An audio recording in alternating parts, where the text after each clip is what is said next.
Just a Would you point of like- Sorry, can I ask a, so how many votes was it for the PRC? Since there were 4 openings, would you want 8 applicants? Yeah, so it's 50% more, so it'd be 6. 50 Six. 50% more. Yeah, and HRC because of Oh, I'm sorry, PRC, I apologize. So it'd be 6, yes, thank you. If you'd like, I could go through it since I took notes. So for the Historic Resources Board, it would be all 3 applicants would be interviewed. For the HRC, all 5 applicants would be interviewed because there are 4 potential openings. For the Parks and Recreation Commission, there would be 6 slots, or so to speak, 6, each council member would have 6 to pick. For the PTC, the Planning and Transportation Commission, it would be 5. And for the Utility Advisory Commission, it would be 6. Madam Clerk, I think Human Relations Commission is 5, correct? It's 2 openings and 5 applicants, so yes, So it'd be all applicants would be interviewed. thank you. Councilmember Tanaka, would you like to speak to your motion? no. Councilmember Lithcott Haynes? No, thank you. Councilmember Byrd? Yes, I might be receptive to the process, but I don't think I'd be receptive to doing it tonight because I didn't come prepared to make those calls. And if we adopted this process, I think we could expeditiously continue this item to the next meeting and then do this pretty expeditiously the next meeting without a bunch of debate. It would just be, That sounds good to me. pardon me, can't hear you. Sounds good to me. Okay. Councilmember Lowing? Yes, basically, I was going to say the exact same 3 sentences as Councilmember Burt. Although if we're going to err, I would rather err on the side of a bit more. So those last 3, to add a little bit more so we have more selectivity would be preferable. That's all. Do you have a suggestion and see if the maker and seconder would accept? Well, doesn't PTC, for example, did you say 18 or 19? PTC, There's there 11 is 11 people. 11 applicants. 11. Yeah. So I think I'd probably go up to 7 for that and probably, I don't know, UAC, but there's a wait. bunch of UAC as well. Let's see if he accepts it first. I was just going to finish, but go ahead. Do you want to make some definitive recommendation in terms of numbers? Sorry, I couldn't hear you. What exact, how many exactly? So 7 for PTC and how many for UAC? Probably 8 8. instead of 6. So, the UAC has 19 and the PTC has 11. So I think because under the system, basically, it's not whoever gets a majority vote, it's if anyone gets a vote. So there's a chance that everyone's going to we're not going to reduce anyone if we do it this way. So that's my only concern is that we're not going to, the list is going to stay, it's going to be 11 still, basically. That's my concern. But I don't know if the seconder has thoughts. Well, I share that concern. I wanted to clarify for Councilmember Lowing in case there's a misunderstanding. We're not saying that we will only ultimately interview 6 for PRC and 5 for PTC. We're just giving ourselves that number of votes. So it is quite possible that a number of people are going to receive votes and we're not going to end up winnowing it down very far. So I am comfortable with the numbers as they currently stand. Okay. Vice Mayor Stone. Thank you, Madam Mayor.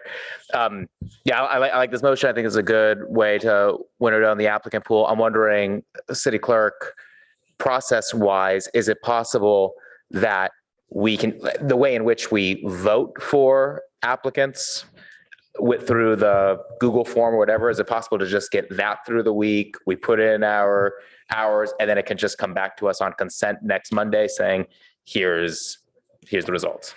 Absolutely. I just conferred with the city attorney and the council can submit their suggested names to me directly outside of the meeting and we will publish it on the agenda packet on Thursday. If I could get the answers, if I could get all submissions from everyone by Thursday. Great.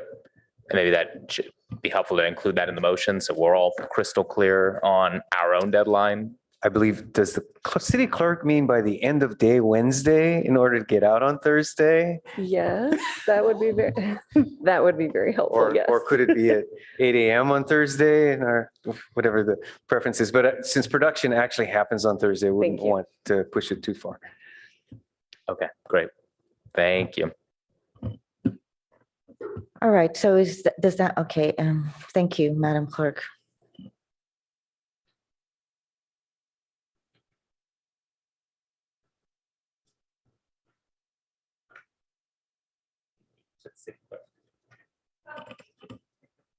And also, I know the council knows this, but so the public is aware that those names, the suggestions from each council member will be published. So that will be public.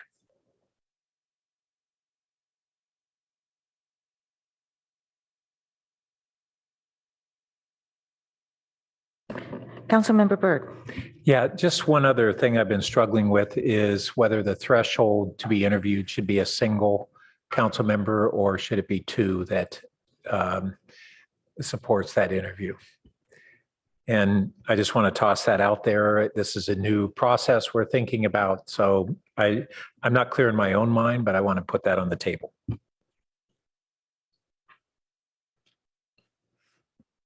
Councilmember Tanaka. I actually thought about that too. I don't know, actually. I think we will get the data and we will see. And there's a chance that we may have too many, but we also may find that we have too few. So I think this is okay. This is a little bit more laborious on our side, a little bit more time on our side, but I think it's a little bit more cautious than having a higher bar. And that's why I recommended this versus two, because I did think about that as well. Should there be some sort of threshold? But I think because this is a little bit new, we could keep it a little bit more generous now. And if we find we have too many, then maybe we ratchet it up a bit. Councilmember Lithcott-Hames. Thank you, Madam Mayor. I think because we lack information, we can't answer this question right now. So I would suggest that if we could ask the clerk to give us the results of numerically how many candidates received at least one vote and how many received at least two votes. And then we'll have a sense of how much we've winnowed it by going with the one vote versus the two. I think that's a decision we make subsequently once we have those data. For clarification, I think the motion was, perhaps it wasn't stated. I thought I heard that it would come back on consent, in which case, let's say if you picked one, if as the council is good with that conclusion, it would stay on consent and proceed. On the other hand, if after you review the consent calendar, you're thinking perhaps you should raise the bar, then we'd have to pull it off of consent, have a discussion, and then potentially change that threshold. If I may just suggest that since this is the first time we're doing it this way, perhaps having it on the action agenda might be the way to do it. And really, if there is no comments or disagreements with what is being proposed when it comes back, we should just be able to approve it. Right? I'm okay with that. Is there any comments further on this? Just a question. Yes, sir. When you say approve it, you mean approve the list of those who we are going to interview? Mhm. Okay. So fast action item. Right, because we will already voted to Mhm. decide who we're going to interview, but then we still have to go through the whole process to get to the choices. So we're kind of testing the process and making Yeah. sure that works out. I think that works. Do you have any comments, city manager? No other comments. I think that's clear. Okay, so Madam Clerk, will you take the vote, please? Just one question. Were we going to add to this motion the expansion request for the HRC so that could come back quickly? Yeah, actually, we forgot about that. Yeah, can the clerk add that too? We don't take the Should be a vote yet. separate point, maybe. So I'll make that amendment officially. I don't think the next meeting. Yeah.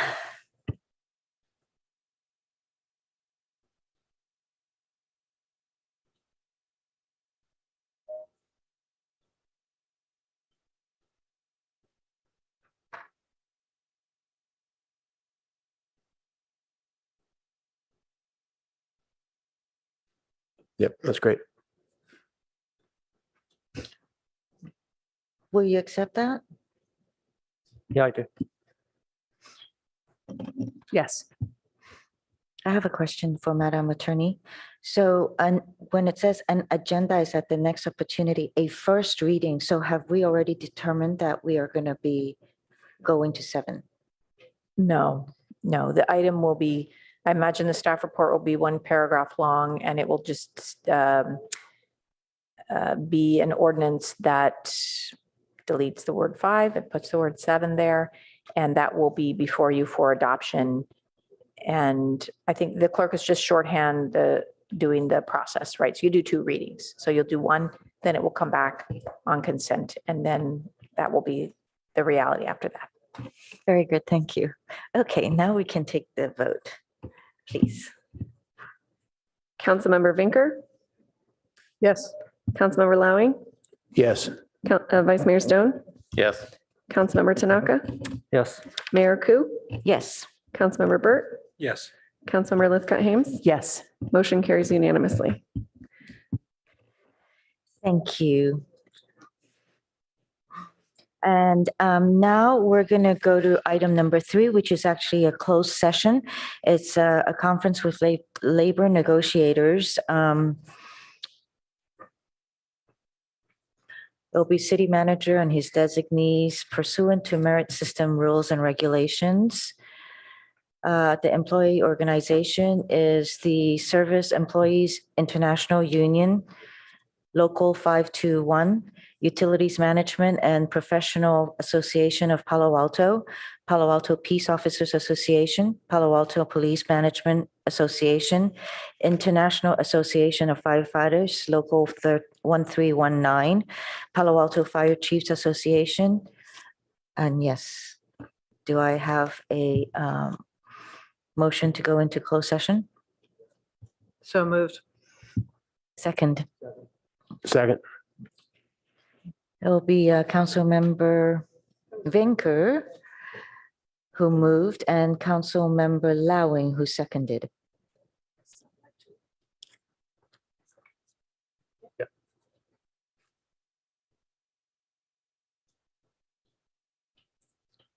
Just to remind, public comment, please. Any public comments? No, Madam Mayor, there are no requests to speak. Okay. Thank you. We can take the vote then. Okay, Vice Mayor Stone, Yes. Councilmember Burt, Yes. Councilmember Vinker, Yes. Councilmember Lithcott Hames, Yes. Mayor Ku, Yes. Councilmember Tanaka, Yes. and Councilmember Lowing. Yes. Motion carries unanimously.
Thank you for waiting. I'm sorry that we're late. There's nothing to report from closed session.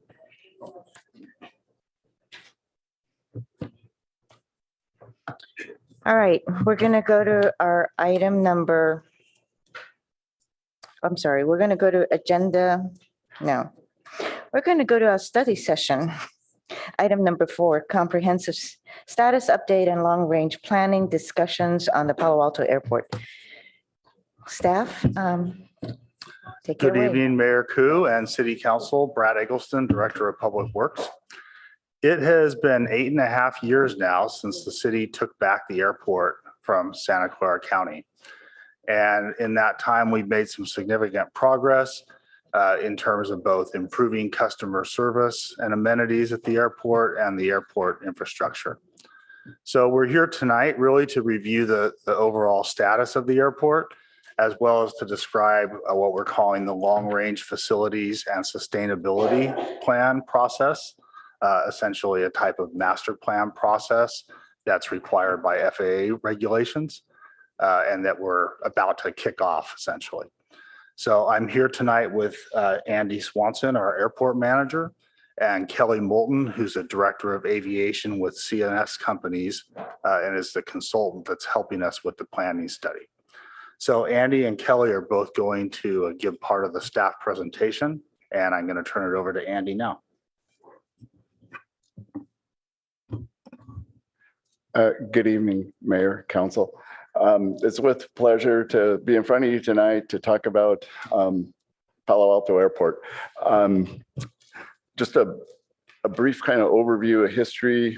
The airport has been with Palo Alto for roughly 100 years, starting out at Stanford, transferring down to the Baylands area, originally the golf course, and now to where it is today.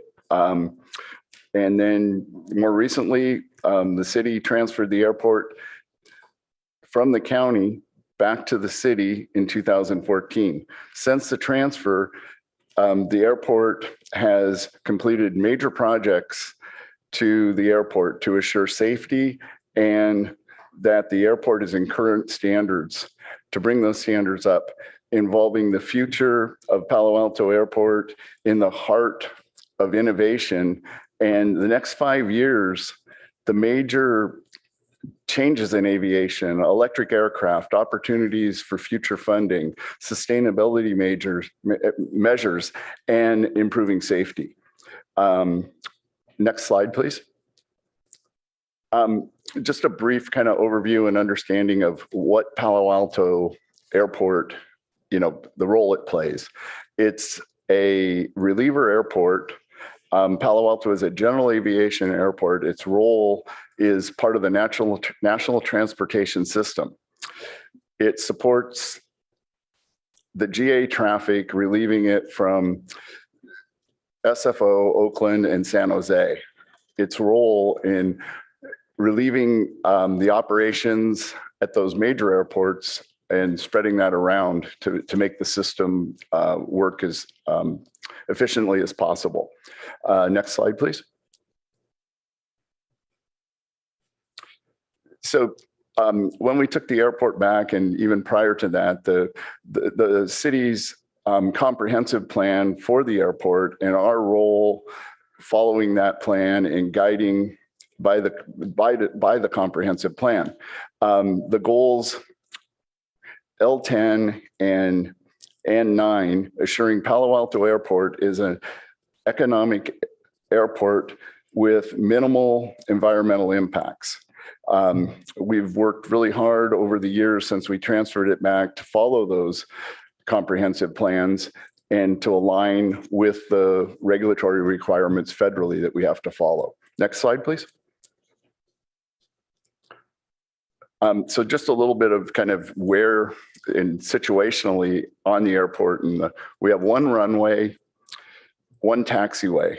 We have over 150,000 operations a year. Very, very challenging, and we're very lucky to have an FAA control tower, and it is one of the busier, more sought out assignments to work at. for the controllers to come there and then progress to larger airports like SFO, Oakland, and San Jose, or throughout the nation. Also on the slide here, we have the location of the hangars and the terminal building, which is on the other side of the airport. I bring that to your attention as that was one of the requests we had in the comp plan to relocate the terminal building back to the other side of the airport on the other side. So we're looking and hoping to use some of the opportunities of the bill funding that's available to leverage that, and looking into that into the future and short-term goals to meet that requirement. Next slide, please.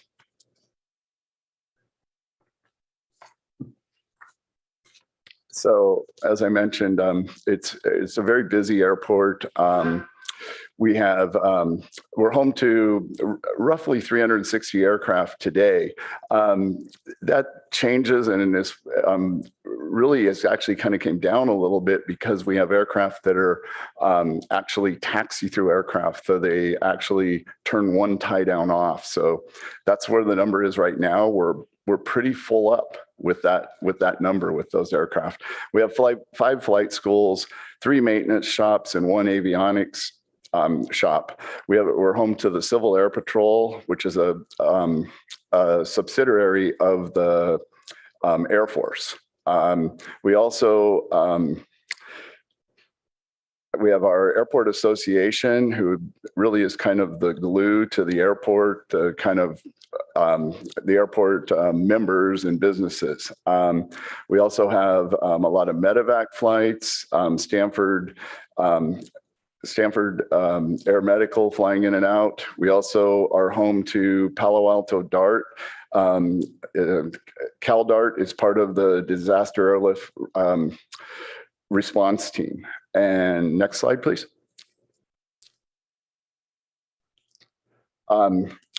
So current stakeholder engagement, community outreach as far as events. Now, COVID, we haven't had our airport day. We're working to do that again and bring that back to the airport. We've updated our website, ongoing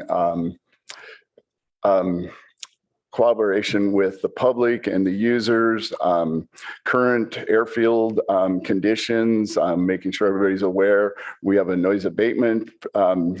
It's a voluntary noise abatement procedure that's required. We monitor and file the reports when they come in from the public. We address that. We work with the Airport Association monthly to talk about how we can improve those fly friendly and things we can do to be better neighbors and in the community and address those concerns. Next slide, please.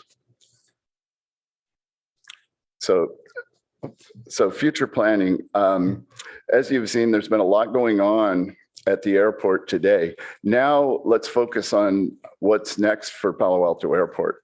Short-term improvements. Okay, so one of the major efforts we're working towards, there's 2 fuel manufacturers that are working to bring 100 no-lead fuel to market. We're working with our current fuel providers and readying a tank, which has been a challenging process. We've worked with the tank companies to bring this tank up to standards so that it can have the new product in it. Its supply chain has actually kind of been the problem for getting that. We're looking to have that operational late May, fully functional this summer.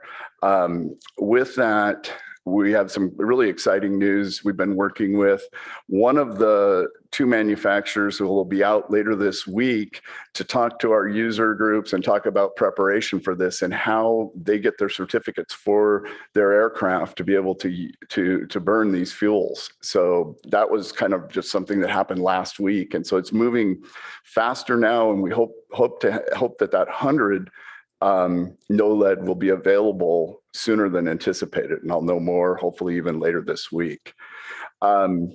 Moving on to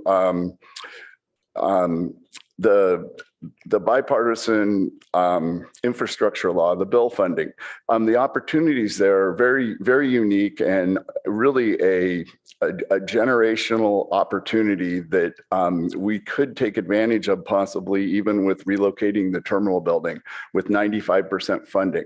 We're going to be looking into that and getting as much information as we can to align with that so that we can take advantage of those fundings if that's a possibility. Other opportunities will be looking for other infrastructure, electrical improvements. Zero emission vehicles is another part of the current focus federally is for airports to be as sustainable as possible with the current administration. So we're looking to take advantage of those opportunities. We put in for grants last year. We didn't make it last year, and we're anticipating this year we will be able to replace at least some of our fleet and continue to work towards that to get rid of our current vehicles at the airport to go to zero emission. Solar is another effort that we've been working on to get the infrastructure into the field to be able to take advantage of solar and charging stations for electrification and electric aircraft, which is not far into the future. There's actually going to be a electric training aircraft on the Capitol on the 28th of this month to illustrate the future of aviation. So sustainability has been a real focus that we've continued to follow the comp plan's guidance to bring Palo Alto Airport as sustainable as it can be. And now I'd like to go to next slide, sorry, please. So I talked about the sustainability and kind of stepped over on my slide. I apologize. The next slide after that, I apologize. Okay, so now kind of to the more exciting plan, at least from my point of view, is the future and what can we do? And I'd like to introduce Kelly Moulton from CNS Companies. Thank you, Andy. As Andy said, I'm Kelly Moulton with CNS Companies, Director of Aviation there, and we're the on-call aviation planning consultant for the city. So if you could go up to the next slide, please. So we're kicking off the Long Range Facilities and Sustainability Plan, or LRFSP, which is going to determine the needs of the airport for the next 20 years. And it's going to balance FAA rules, safety regulations, city, the comp plan, other things going on in the city with community input and stakeholder outreach. And that will determine the needs of the airport for the next 20 years. If you can go to the next slide, please. There's going to be lots of different things we're considering, and we're looking forward to engaging everyone here tonight and the public in the future to understand what else we'll be considering. But starting off, we know we'll be looking at the regional impacts of the Reed-Hillview Airport closure, what that means for Palo Alto Airport, sea level rise, which is very important, transition to carbon neutrality, as Andy just spoke of, some of the sustainability measures, eVTOL, electric vertical lift and takeoff, which is a new type of vehicle coming to aviation, the unleaded fuel initiatives, looking at that transition longer term, and then lots of public and community engagement as well. If you go to the next slide, please. So we're in the very early stages of the project, and we know a few things. We know that some of the concerns we've seen even just tonight from the community, understanding the history of the airport, documenting that. We know noise is a concern, lead is a concern, air quality is a concern. And then we know there's a lot of other great things going on at the airport. So we're at the very beginning of the process. We're looking to understand that, and that will inform what we're going to do in the planning process into the future. We're going to look for lots of community and stakeholder input as we refine this plan and go through the process. And it'll take overall 12 to 18 months as we step through the process. If you could go to the next slide. Oh, I'm sorry, 2 slides. Perfect. And then the next one. So what is the public engagement process? So we'll start out early looking for input on the plan, what we should consider. I just went over some of the things we kind of already know, but we're looking for refinement. We don't know everything, so we'd like the community's help to refine that. Overall, the process is 4 general phases. The first phase is overall airport understanding. So understanding what is at the airport today, what it looks like environmentally, what there is at the airport, number of aircraft, things like that. So we understand what we have today. Phase 2 is developing a vision and goals for the airport. So not only what the airport can be or should be in the future, but also looking at sustainability and developing sustainability goals for the airport in alignment with the comp plan, with the city's goals and the regional sustainability plans as well. Then as a planner, the next phase is where things get interesting, which is requirements and alternatives. So that's working. And I should say that engagement and public input is throughout this whole process, and really looking at what the needs are of the airport, back to that vision and goals, and then what the alternatives could look like. And then the last phase is the recommended alternatives coming out of this process. So if you could go, I think one more slide, perfect. And with that, I'll let Brad kind of wrap up things here.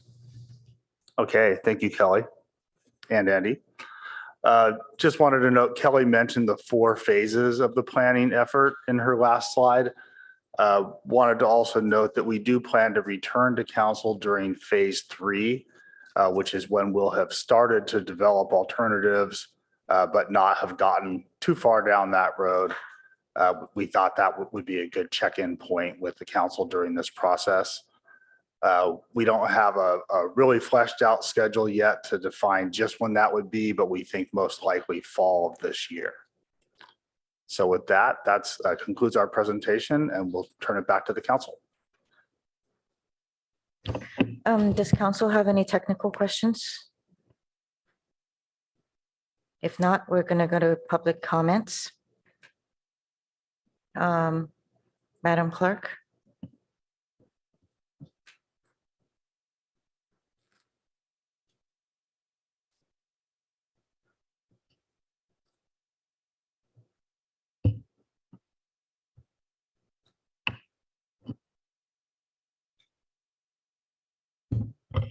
There are a few more speakers, so I'll get them going in a minute. Our first speaker is online, and it is Natasha, followed by Jennifer Chang Hedderly. Hello, Palo Alto City Council. My name's Natasha. I just wanted to comment that I am a product of local Bay Area aviation and general aviation, and including at Palo Alto Airport. And it's just, the airport is just such an important resource. And I'm also very sad to hear that Reed Hillview actually is closing. But just to let you know, I was born and raised in the Bay Area, went to elementary, junior, high school here, went to Stanford University where I took a math and computer science bachelor's, and went into the Silicon Valley trade, first as a software developer and then into product management, product marketing, and alliance management. Living the tech life. And then when the dot-com bust came, I was able to take some time off and finally, after 17 years, get my private pilot's license, where I'd started the ground school during high school days, but I was didn't have the financial resources at that high time for the flight training portion, which is the expensive portion. So got my private pilot's license at San Carlos Airport. Then my husband was laid off, and so returned back to work to keep the roof over our heads. Got my instrument rating at San Carlos while I was working. And then later on, he died, and I, continued to work in tech, but always had a dream. And eventually, after the layoffs of 2009, I was able to do a career change and went up to Sacramento Executive Airport, where I completed my commercial single engine certificate, and later then came back to finish my commercial multi-engine certificate at Palo Alto Airport. And then later on, finished my airline transport pilot certificate at Reed Hillview. And then now today I fly the Embraer 175 jet for a regional airline where it is the office with the best view, that's for sure.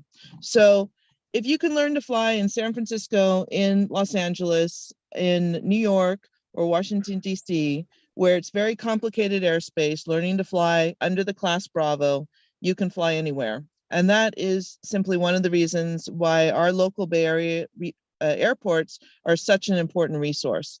It is the best training you can get anywhere, which can prepare you to be able to fly in any airspace, no matter how complicated it is, because here it is the complicated part. So shout out to everyone in the aviation community who helped me along my journey, and let's keep Palo Alto Airport open and thriving. Thank you. Thank you for your comments. Our next speaker is Jennifer Chang Hederly.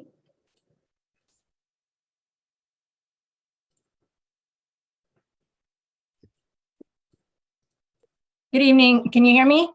Yes, we can. Thank you. Good evening, Mayor Koo and council members. My name is Jennifer Hederly, and I'm speaking tonight on behalf of the Sierra Club's Bay Alive campaign. Bay Alive advocates both locally and regionally for preservation and enhancement of Bay ecosystems and for community resilience to sea level rise. We have great interest in the Palo Alto Airport because of its proximity to the Bay. The airport embodies both big vulnerabilities and big opportunities related to projected sea level rise, and it contributes to substantial environmental impacts affecting both people and nature. Tonight's presentation indicated that the long-range plan will consider economic resiliency, safety, and climate change, and it identified several long-range initiatives. We'd like to see resiliency for the natural environment also reflected in the plan's high-level goals, and of course, much more detail about what the various initiatives will entail and how you hope to strike the right balance among multiple goals. We look forward to engaging with the city as the planning process moves forward and are particularly interested in how you'll plan for sea level rise adaptation and wildlife management at the site. Please do include us in your stakeholder outreach. Thank you very much for your time. Okay, thank you for your comments. Our next speaker is Jennifer. Landisman. Sorry, I didn't type in my full name when I was setting up. Good evening, Council. Tonight's airport staff report does not mention East Palo Alto or the word noise in the long-range initiatives. And the FAA circulars that staff mentions will guide the 20-year airport planning process are not linked. I wonder if this is because the FAA circulars about airport planning are half a century old, from the era of polyester and disco, the 70s. I know this because the FAA put airport planning policies out for comment last year. I commented line by line on documents that had not been touched since the 70s. What will your legacy be about the representations of impacts on people on the ground in this plan? Will it show that you did your job of planning with the FAA antiquity methods or with the 2023 big data and environmental tools and maps to understand and visualize airport impacts and operations? Also, without a council plan before the long-range facilities and sustainability plan, it seems you could end up only as a spectator, which these study sessions seem to be meant for you to not take action.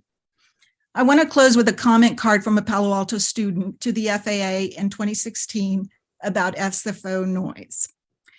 Quote, I go to a local school, parentheses, term and middle school, and I live in that neighborhood.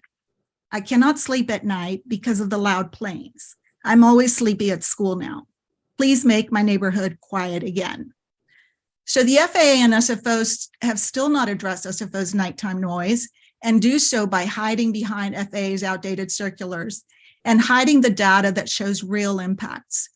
I suggest that because Palo Alto moved the airport to the Embarcadero site to protect schools and people from noise, that the city has a responsibility to do better than SFO. I look forward to a session where you can take action to see how you can do this, how to do better. There are excellent models for airport planning from Europe, and also Palo Alto residents and scientists can help. Most of all, honor what East Palo Alto and Palo Alto residents want to see happen. If you say you will reduce noise, quantify this, because you can't say you're going to be green and do all sorts of things if you can't show what the baseline is and how you're going to reduce it, and exactly how you're going to count this improvement. include that in this planning document. Thank you. Thank you for your comments. Our next speaker is Aram James. So, I would have thought this would have been a perfect time to have a joint study session with the East Palo Alto City Council.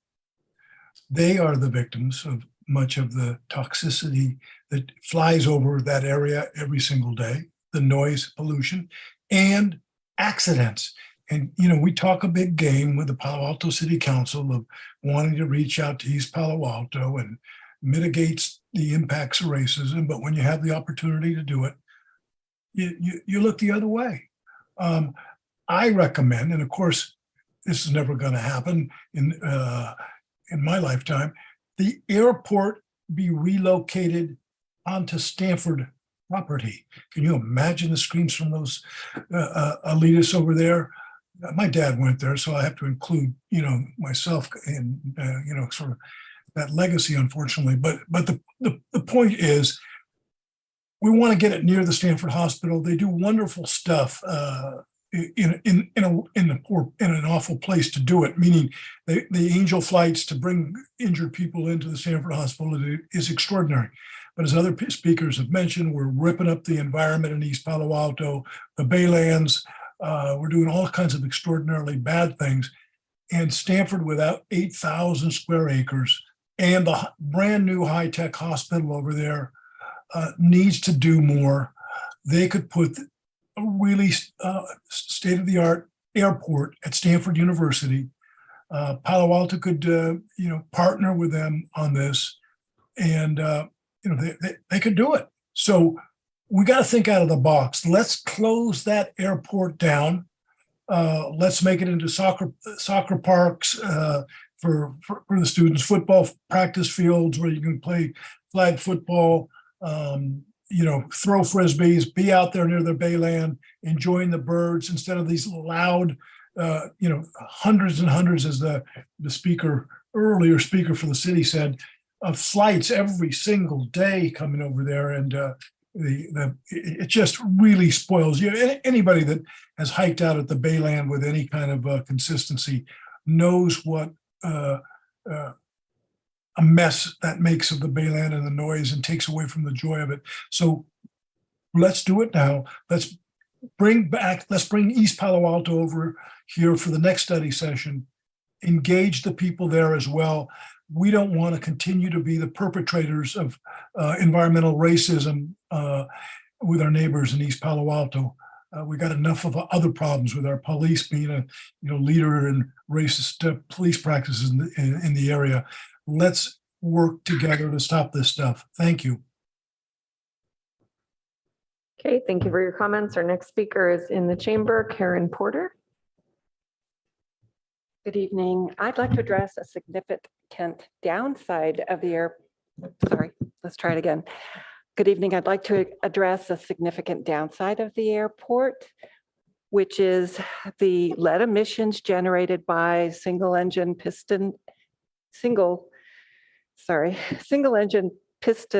aircraft, which is the vast majority of flights in and out of the airport. I'm encouraged by the city's actions to make unleaded fuel available, but I'd like to go over how we got here and what the city should do going forward. As the Environmental Protection Agency says, and we all know, lead is a highly toxic metal that is known to be harmful to human health. As the EPA also says, it's harmful to animals and plants. Since lead gas for automobiles was banned decades ago, lead emissions from piston engine aircraft represents the largest source of lead poisoning in the US. So a few other pieces of data.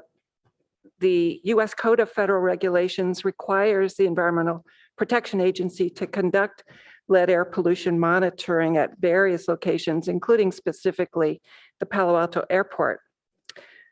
On October 21, 2011, the nonprofit Center for Environmental Health filed a lawsuit against leaded aviation fuel suppliers, including Rossi Aircraft, which continues to sell leaded fuel at PAO, over their failure to warn individuals being exposed to lead as required by Proposition 65.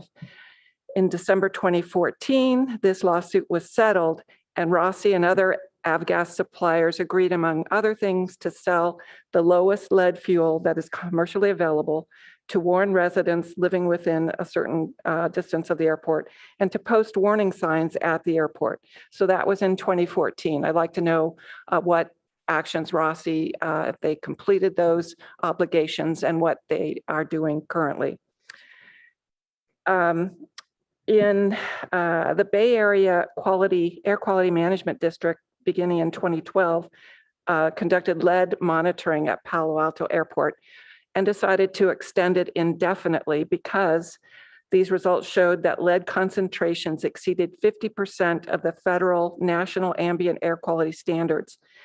However, in December of 2014, after the city took over the airport, this monitoring equipment was shut down. To this day, monitoring has not resumed.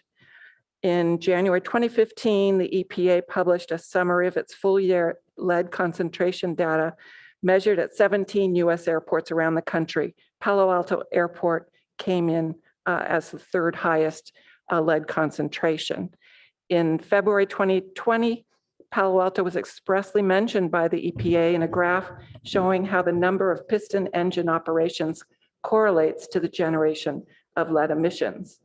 On August 23rd, 2021, the environmental watchdog Earth Justice released a list of the top 100 lead polluting airports in the country. Palo Alto was at number 19.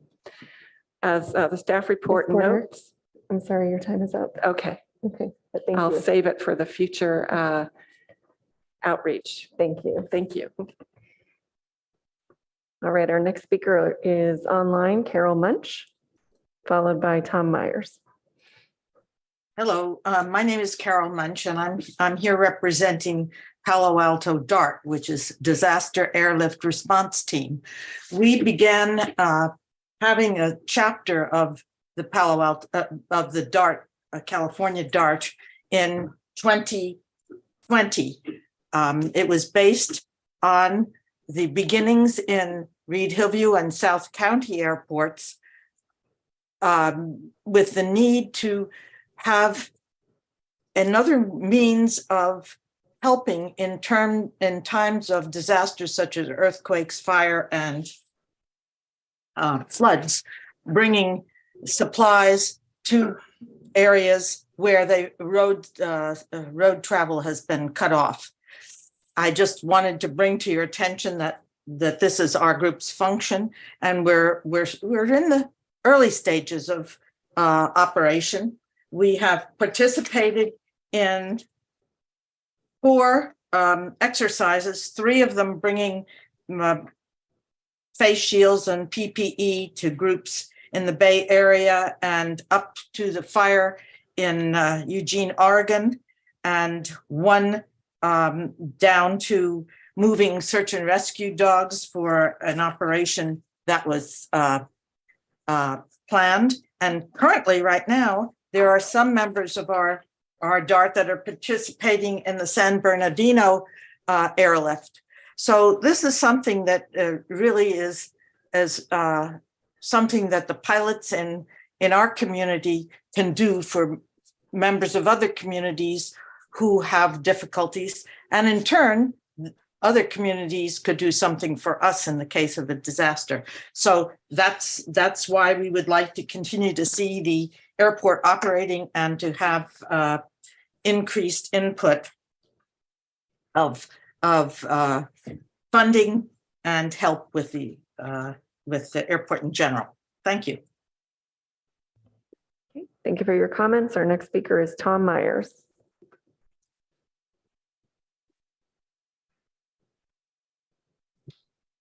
My name's Tom Myers, and I am, I think, probably the happiest 40-plus-year Palo Alto resident there is. And I'll tell you why, because you guys, you all are my heroes. Why are you my heroes? I will explain. 35 years ago, I wanted to learn how to fly, and I could do it right here in Palo Alto. And thanks to your continued support, 35 years later, I can still fly there. Reason number one. Reason number two is I'm now privileged to help run the world's largest flying club. We have 60 airplanes. We have 40 instructors. We have 10 employees, and we put over $6 million a year into the Palo Alto economy. And you guys give us a home. Not only do you guys give us a home, but you give the confidence that we're going to have a home in the future, meaning that we can plan for the future, we can count on being there in the future. And third reason is a very personal one for me, and that's that over the years, I sadly watched the airport deteriorate under the control of the county. And 10, 15 years ago, when we had those floods, I briefly did not own an airplane, I owned a submarine. And I can't begin to tell you how disheartening that is. And over the last few months, we have had rain to beat all rainstorms. And I am proud to say that thanks to your support in the airport, there hasn't been one drop of water in my hangar. So on a personal note, as well as a professional note, thank you. You are my heroes. And our final speaker is Bob Lennox.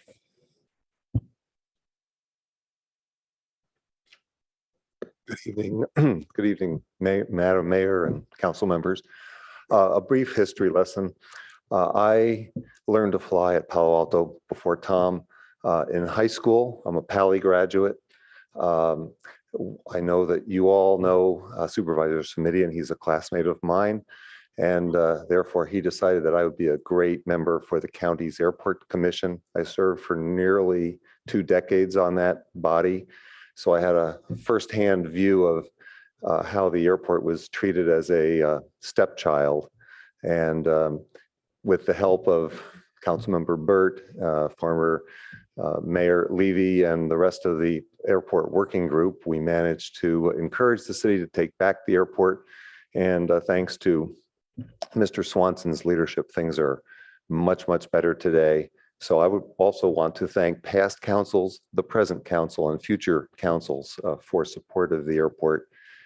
We have, as Carol Munch mentioned, the DART, Angel Flights, Stanford Life Flight are all dependent on our airport, and thousands of pilots use our airport. I earn my living as a pilot.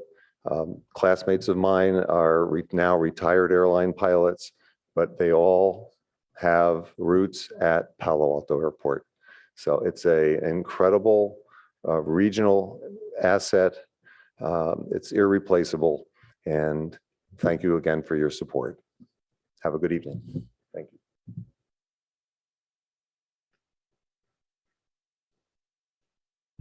Okay, I think we're done with public comments. So shine your lights. Council members. Council member Burt. Not because I needed to be first, but nobody else is going. So there are a lot of issues here to address. So I'll, on a kind of first go round, I'll report advisory commission. And I served on that as a planning commission representative, and we looked at the long-term prospects of the airport. That time the county owned the airport. It was really neglected. And we made a series of recommendations on how the airport could become financially sustainable. The county was losing money on it, and we saw a path to being able to generate enough positive cash flow to invest and reinvest and to do some really positive things there. But it would take the city taking over the ownership of the airport, which then took several years to happen. And that financial plan has really been a success since then. There was skepticism that, well, gee, the county's losing money and you're projecting that you're going to have positive cash flow. And lo and behold, we've been able to do that. Part of that plan, though, was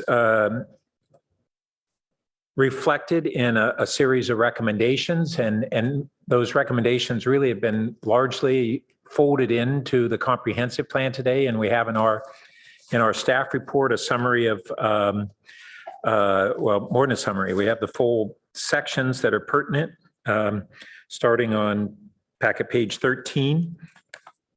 And a lot of those are around how do we reconcile a series of values. The contributions that the airport makes to the community and emergency services and economic value, in value to many of our residents, with competing interests. And those included environmental interests. And we clearly had seen back in '06 that there were ways to transform the airport into a more sustainable entity. And we heard from staff tonight about some ways in which I would describe it as the airport could become more internally sustainable. And I think we need to look beyond that. How does the airport become, contribute to the sustainability of the community and the city as a whole? And so there are some ways that those are well aligned and some ways that we need to go beyond there. We had in '06 looked at the airport as a huge opportunity for solar arrays. The hangars, buildings, but also all the vast areas where planes are out in the weather and the sun, rain and sun, very expensive planes without even having awnings. And solar arrays can provide that dual purpose and generate revenue from that awning purpose.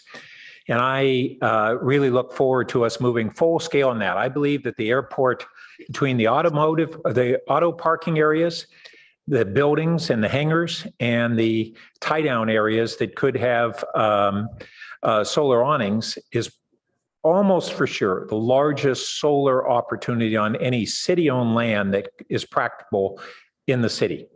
And that would not just serve, and in my mind, not principally serve the airport itself, although it certainly can serve the airport. It is this potential to have a significant microgrid that would increase our resiliency and our reliability of our system, increase the reliability at the wastewater treatment plant should we lose power, other vital services. We're overdue to proceed aggressively on a large-scale solar plan for the airport. We also have this really important aspect of the leaded gas. And frankly, the FAA was at best remiss for decades, and at worst, really committing a serious environmental failure in not moving forward on eliminating lead from prop engines like they could. And what have we seen in the last couple of years? Largely because of pressure from airports in counties like Santa Clara County and the Reed Hillview Airport. This is all accelerating, and we've already gotten adoption on trainers, which I'd like to hear a clarification on what percentage of our flights would be the trainers and affected by what the FAA has already approved on leaded-free gas, and then what's the next steps. This could have been done decades ago. It's not the fault of our airport.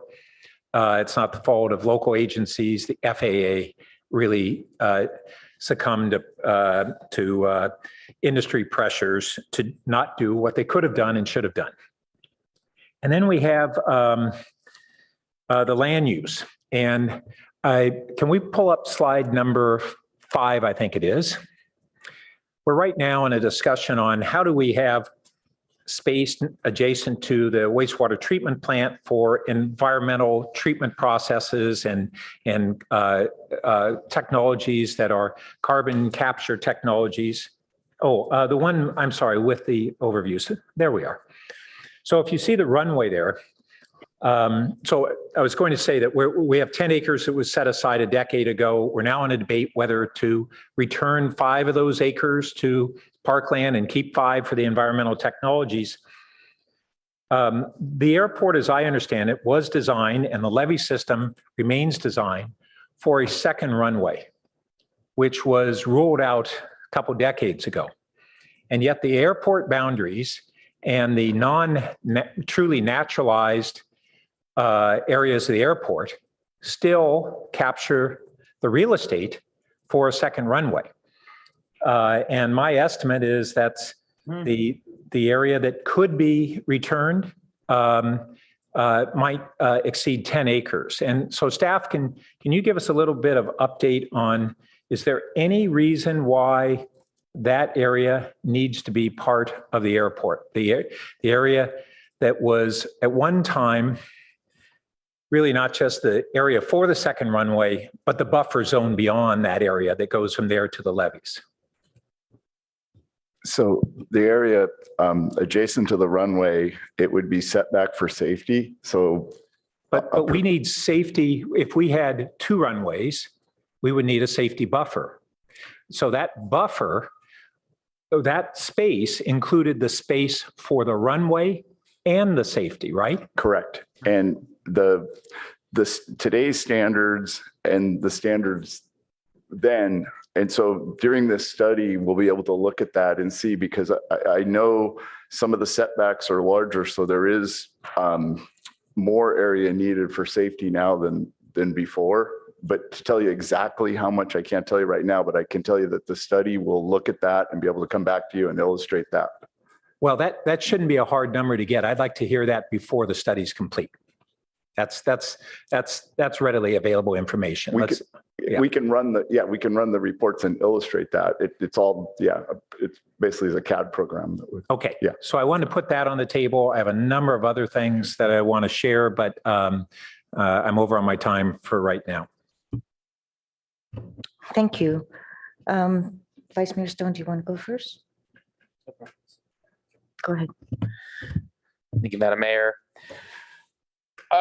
So following up on this, the issue of the unleaded fuel, the airport's on track for offering unleaded fuel by May of this year. Is there plans to ban unleaded fuel anytime in the near future? Sorry, ban leaded fuel in the future. I understood the question. We don't currently have plans to ban leaded fuel. And reasons for that, because I understand other airports have, is my understanding correct? And so why is that not a part of the plan? Essentially because of FAA requirements that preclude us from doing that. Our local airport that's done that is Reed Hillview, and they're essentially in a form of litigation with the FAA at this point. Okay, so I guess because of that. Okay, so the city perspective, we will track that litigation. Any possibility, I guess, maybe turning to the city attorney to provide an amicus brief in that lawsuit? Well, I think the litigation they're involved in, it has to do with an administrative hearing with the FAA. It's not a process I'm familiar with to submit amicus briefs, but certainly someone can look into. Okay, I think it would be worth it for non-attorneys, amicus briefs, friends of the court. So basically, they would just providing our position and support for Reed Hillview. Okay, thanks. I think that's something that we should look into, because I think that's something that many of us would likely be interested in. Following up on some of these sustainability goals, a lot of them are exciting. I was a little just concerned about maybe some unintended consequences that may come from that. So basically, like the report was stating that the airport collaborating with other airports to develop a series of waypoints and charging stations for future electric airplanes. Sort of reminds me of like the Tesla supercharger network. Is that kind of the same idea? Yeah, it's right now it's to extend the operating distance, and it's quite short right now as the batteries improve, the charging stations, and then the readily available charging stations throughout, the transportation system. Right. So like the idea is, I guess, if you're flying from Southern California to Washington, there are airports that you could stop along the way, recharge, and continue on that journey. Yes, and we're monitoring that, working with companies that are developing that, and there's companies out there now that have a standard, like, so if you have brand X or Y or whatever, it will all be able to be done at the same station. Okay, so very similar to electric vehicles coming out Yes. right now. Great. I guess my concern there, and interesting as far as just volume capacity, and maybe this will come back to Councilmember Burt's interest in that possible second runway. I'm just curious, how much more volume can the airport handle? I'd imagine if we were to do that, if we were one of the few waypoint airports on what seems to be a pretty busy flight path, can an airport sustain it? So just thoughts on future volume, and then of course, other impacts that come along with that. And all of that will be looked at during this study and the process. And yeah, great. So, yeah. Perfect. Let's see. So it looks like staffing levels have been a concern for some time, but the report was silent about how those staffing levels have been impacting service levels. Can you speak to that a little more? Well, so when we transferred the airport back, that was the big challenge. How can we operate the airport with the staff? And we've progressed over the years to be able to add staff. And it's challenging, but we continue to work towards that and look at ways to develop more revenue to bring staff in. If I could take a second just to give kind of a high level overview there. If you look at, here we are getting close to 9 years into the city's operation of the airport. Revenues we bring in annually are about 2.7 million. With the current staffing we have, which we've added probably 2.5 FTE staff over the last several years would be my guess. We're at 2.1 million in like regular ongoing operating expenses. And what that means, that difference of 600,000, that's essentially the funding that's available for either things like adding more staff, which is an ongoing cost, or really what it's been in the past is our match for FAA grants. So if you think about the very large lift that Andy and his team have had with the council's support of essentially reconstructing the apron, the number is not right in front of me. I think it's something on the order of 36 million for that project. We got lucky that the last phase of it was 100% funded by the FAA, but the earlier phases, we had to fund 10%. And, when your revenues over expenses are only 600,000 annually, and it was less than that previously, it was a stretch to come up with, say, a 10% match of $1 million on a $10 million project. So what it's been over time is this balancing as we've raised revenues, basically stabilized the airport financially, began paying back the initial loan from the general fund. As we've done that, we've been able to slowly add staff, which has really helped Andy's operation. Great. Thanks for that additional context. That was helpful. Thank you. I had questions along the same lines. So when they say that FAA is the airport sponsor, what does that mean? How much leeway or authority is given to FAA?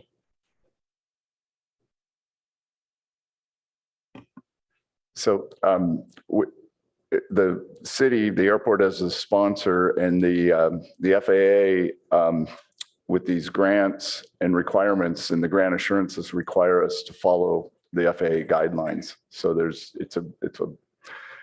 it's a commitment that we will operate the airport along the guidelines of the FAA's grant assurance requirements.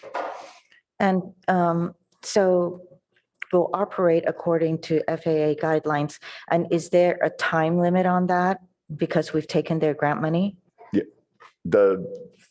it's a 20 years for the grant assurances to 20 years. Yes. Based on the grants that we have used to date. From the last grant that we issued. And that would be the apron? Correct. Okay. Or actually, it'd be the last grant was for the planning process. Okay. And I apologize. I failed to mention, thank you for all the work that you've been doing, Mr.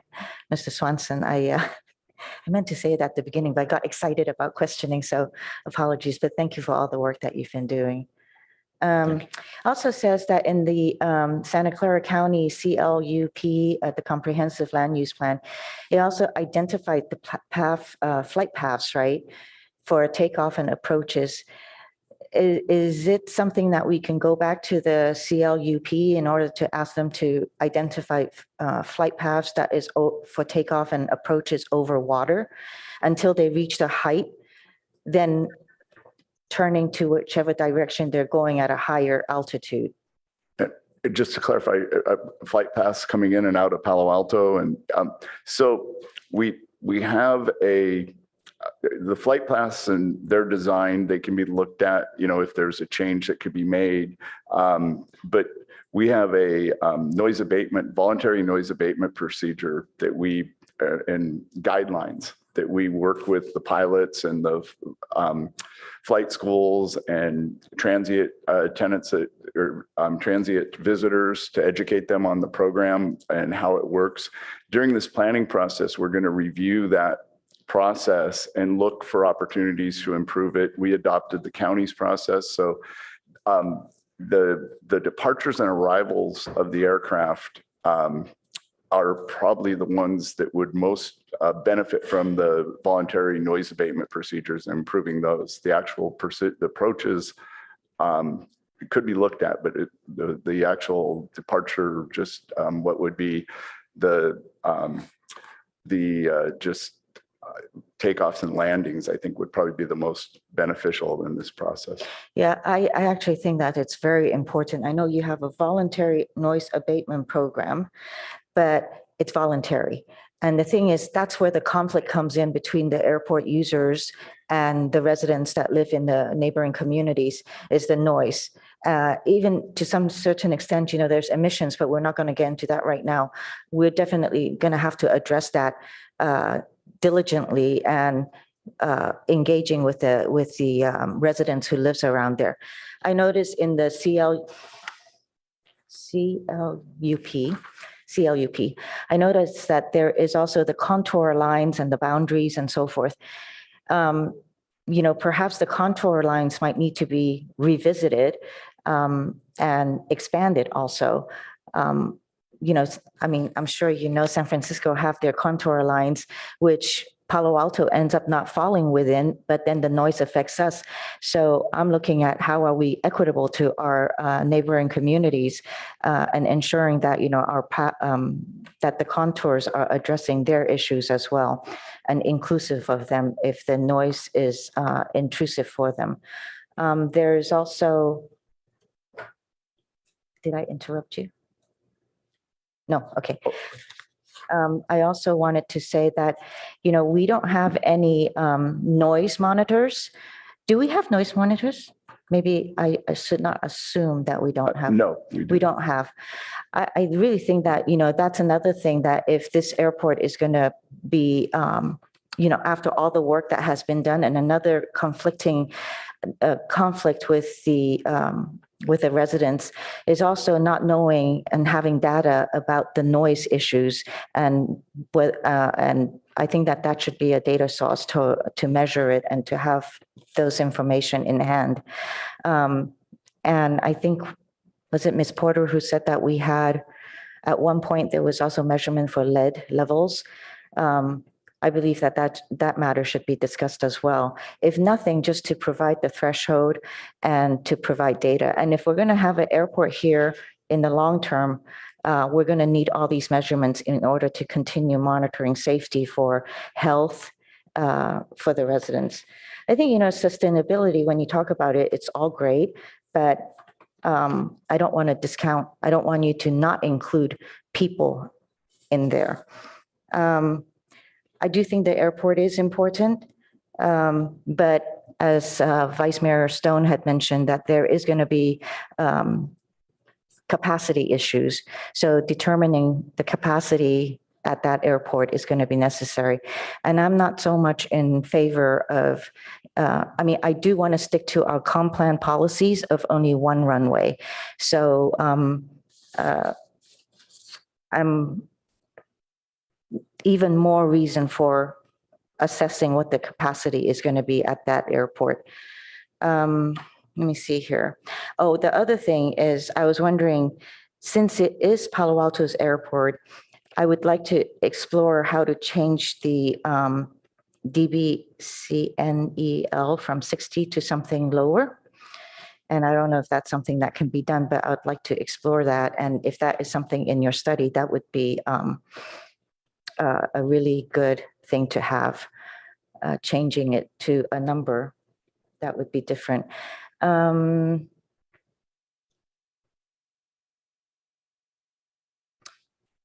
wanted to also ask Councilmember Burt, when you talked about the second runway and the buffer zone, can you explain a little bit more clearly for me? Are you saying that the buffer part can be returned to nature and the second runway that was planned from before that has not happened can now be the buffer? Is that what you were? Essentially, as Andy said, that the standards on the size of the buffer may have changed. But what we have in the airport right now is the land for both a second runway and an extensive buffer that goes out to the levee. And going forward, we should only need the land for whatever is the new or the current buffer standard. Thank you. Okay, I wanted to clarify. Councilmember Lithcutt-Hams. Thank you, Madam Mayor. I want to thank staff for the presentation and Director Mr. Swenson and the consultant whose name I did not completely catch. Thank you. I want to start off by saying I'm struck by the exceptional nature of this Palo Alto Airport. It is obviously a unique entity that offers emergency response in the region and the opportunity for non-commercial pilots and some number of residents interested in recreational flying. Yet the airport is also exceptional in that in a city that is a worldwide leader on climate, we're still allowing lead gasoline use at the airport, and we have the noise of planes when less than half a mile away in the same Bayland ecosystem. Just last week, we declined to give our residents who have mobility issues the right to use e-bikes for recreation, partly because of noise. It's hard to imagine the noise of all the e-bikes in the aggregate is more than one plane. But my point is simply that these are all choices about who matters and who doesn't, and the kinds of recreation that matters and which doesn't, and about which natural environment matters enough to protect and which doesn't. And these are all choices, and we should always be conscious of the reasons why we permit one thing while denying the other.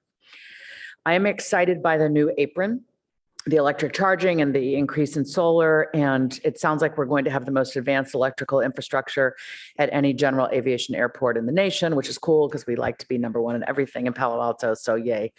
But as I understand it, the FAA really does have the upper hand, as we've seen on the leaded fuel issue.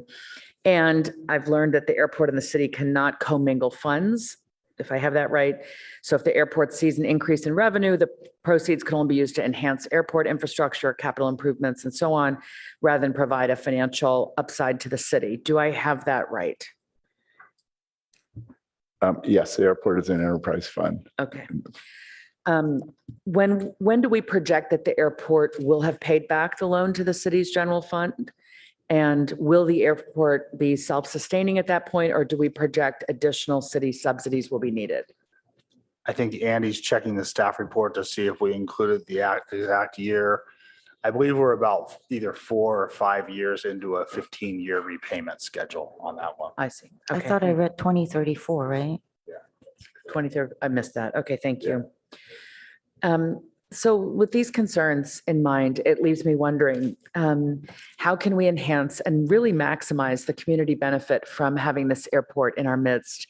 As Tom Myers pointed out, he learned to fly here, and Bob Lennox too. And I was really moved by those stories. And it made me wonder how we are currently involving the children of Palo Alto and East Palo Alto and other neighboring cities in the life of the airport. And I'm curious as to what is happening, but more importantly, what more could happen? Many of our children feel that the only pathway out of Palo Alto is a degree in software engineering. And maybe if more of them got turned on to flying, life would be better lived for kids here. Tom is raising his hand in the audience. I'm not sure that we're allowed to call on you, Tom. I have to check. I don't know how this works. You can, through the chair, make a question, but not just because. Okay. somebody wants to. Okay, I would like, Madam Chair, I would like to give Tom the opportunity to answer the question that is implied in what I have just said for 30 seconds. West Valley Flying Club has made $40,000 available for a flying scholarship that we are actively engaged with the city of East Palo Alto right now to deliver, to choose a deserving student from EPA and teach them how to fly. So we're actively working on it. Thank you so much. Mr. Swenson? I can just, there's other programs and we are working with different groups bridging that gap. I don't have a lot to report right now, but I will have more to report back on some things we're working on that aren't quite ready to discuss yet, but there's some exciting things happening. Exactly what you're discussing or talking about is starting to take place. Thank you. I have no further questions. Thank you. Councilmember Lowing. Thank you. Lots to do here. I'm going to make a few comments and bracket what's already been said. I want to start with packet page 12 and talk about the revenue side compared to the expenses that we've been talking about. And you correctly note that we're a landlord there. It's a very high demand constrained resource and there's nowhere else for those pilots to go. So the question is, do we feel like our rents there are comfortable, or in the next budget cycle, are we going to see a different kind of proposal? So when we transferred the airport back, we went through a full, sorry, I'm losing the train of thought here. We went through a full evaluation appraisal process, and we're starting to move into that. We'll go through a full appraisal process again. We've actually done 2 now to make sure that we are right in the current rates and fees for the airport, if that answers your question. Yeah. It does, always trying to look at the revenue side where we can fairly do that and charge a fair price to help offset the expenses. Because you're right, you don't have a lot of margin there, particularly when your debt service is over and you still have to do some maintenance item. It gets kind of thin on the margins. So I hope we're always looking at that. Again, not unfairly, but relative to supply and demand, because there's only so many hangars there. And the other question I was going to ask is related, which is there a possibility of having more hangars there to house a few more planes and make a few more, take a few more rents? Yeah. So during this study, we'll be looking at, how can we intensify the current hangars, evaluate them to make sure they can support the solar, arrays on the existing hangars. And then also for revenue, to answer your other question, to look at generating would be the solar arrays over the aircraft would allow us the potential of having a shade port storage hangar. So yeah, exactly like what Councilmember Burt said. That's great. I really would like to see in this plan, something that's more official than making pilots aware of noise issues and reminding them to fly neighborly. I mean, I appreciate the sort of humor in that comment, but, we'd like to have that sort of documented, handed to pilots. This is what we want. It's not optional or guidelines. It's kind of regulation, not that you're going to go up there and chase them down in the sky, but we really want that to be a regulation. So to answer that, and that goes back to the federal requirements.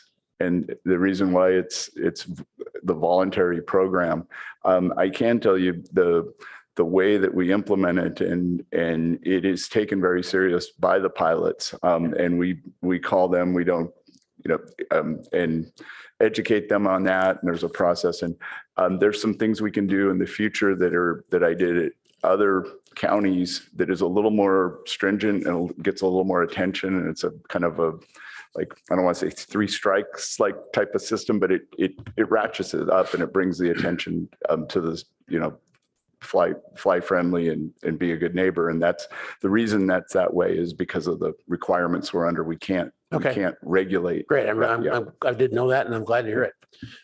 Is there a differential? How big is the differential on unleaded fuel compared to leaded fuel? cost, yeah. It's, I was checking here last week and it's anywhere from $1, it ranges $1 more or more. It's kind of fluctuates up and It's down. $1 more for unleaded?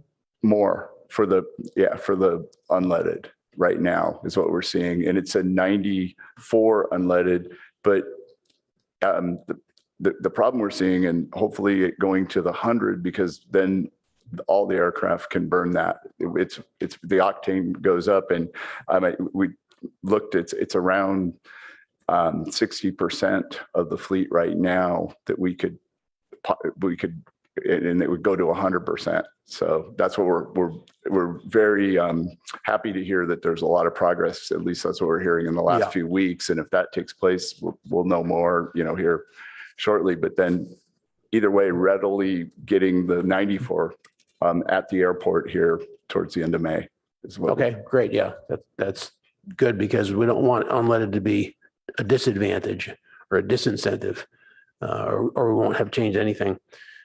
You mentioned the regional impacts, including the closure of Reed Hillview. Are you going to try to do some sort of partnership where there's sort of a sharing the airports that can take these extra planes? Or are we just going to let them all come here if they want to, or how are you going to do that?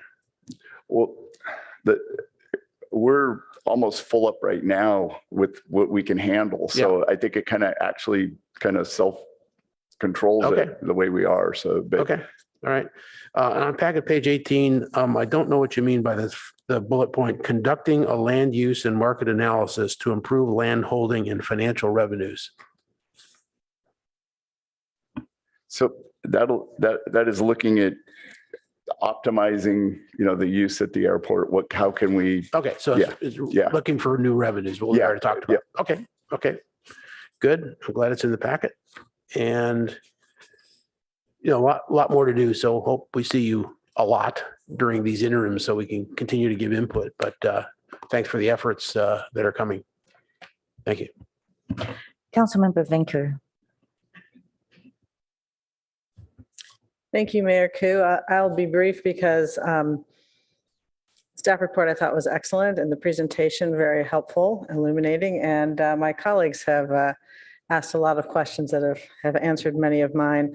I just briefly want to say that, I'm proud of this airport. I'm proud of the emergency services that it offers and provides to our area.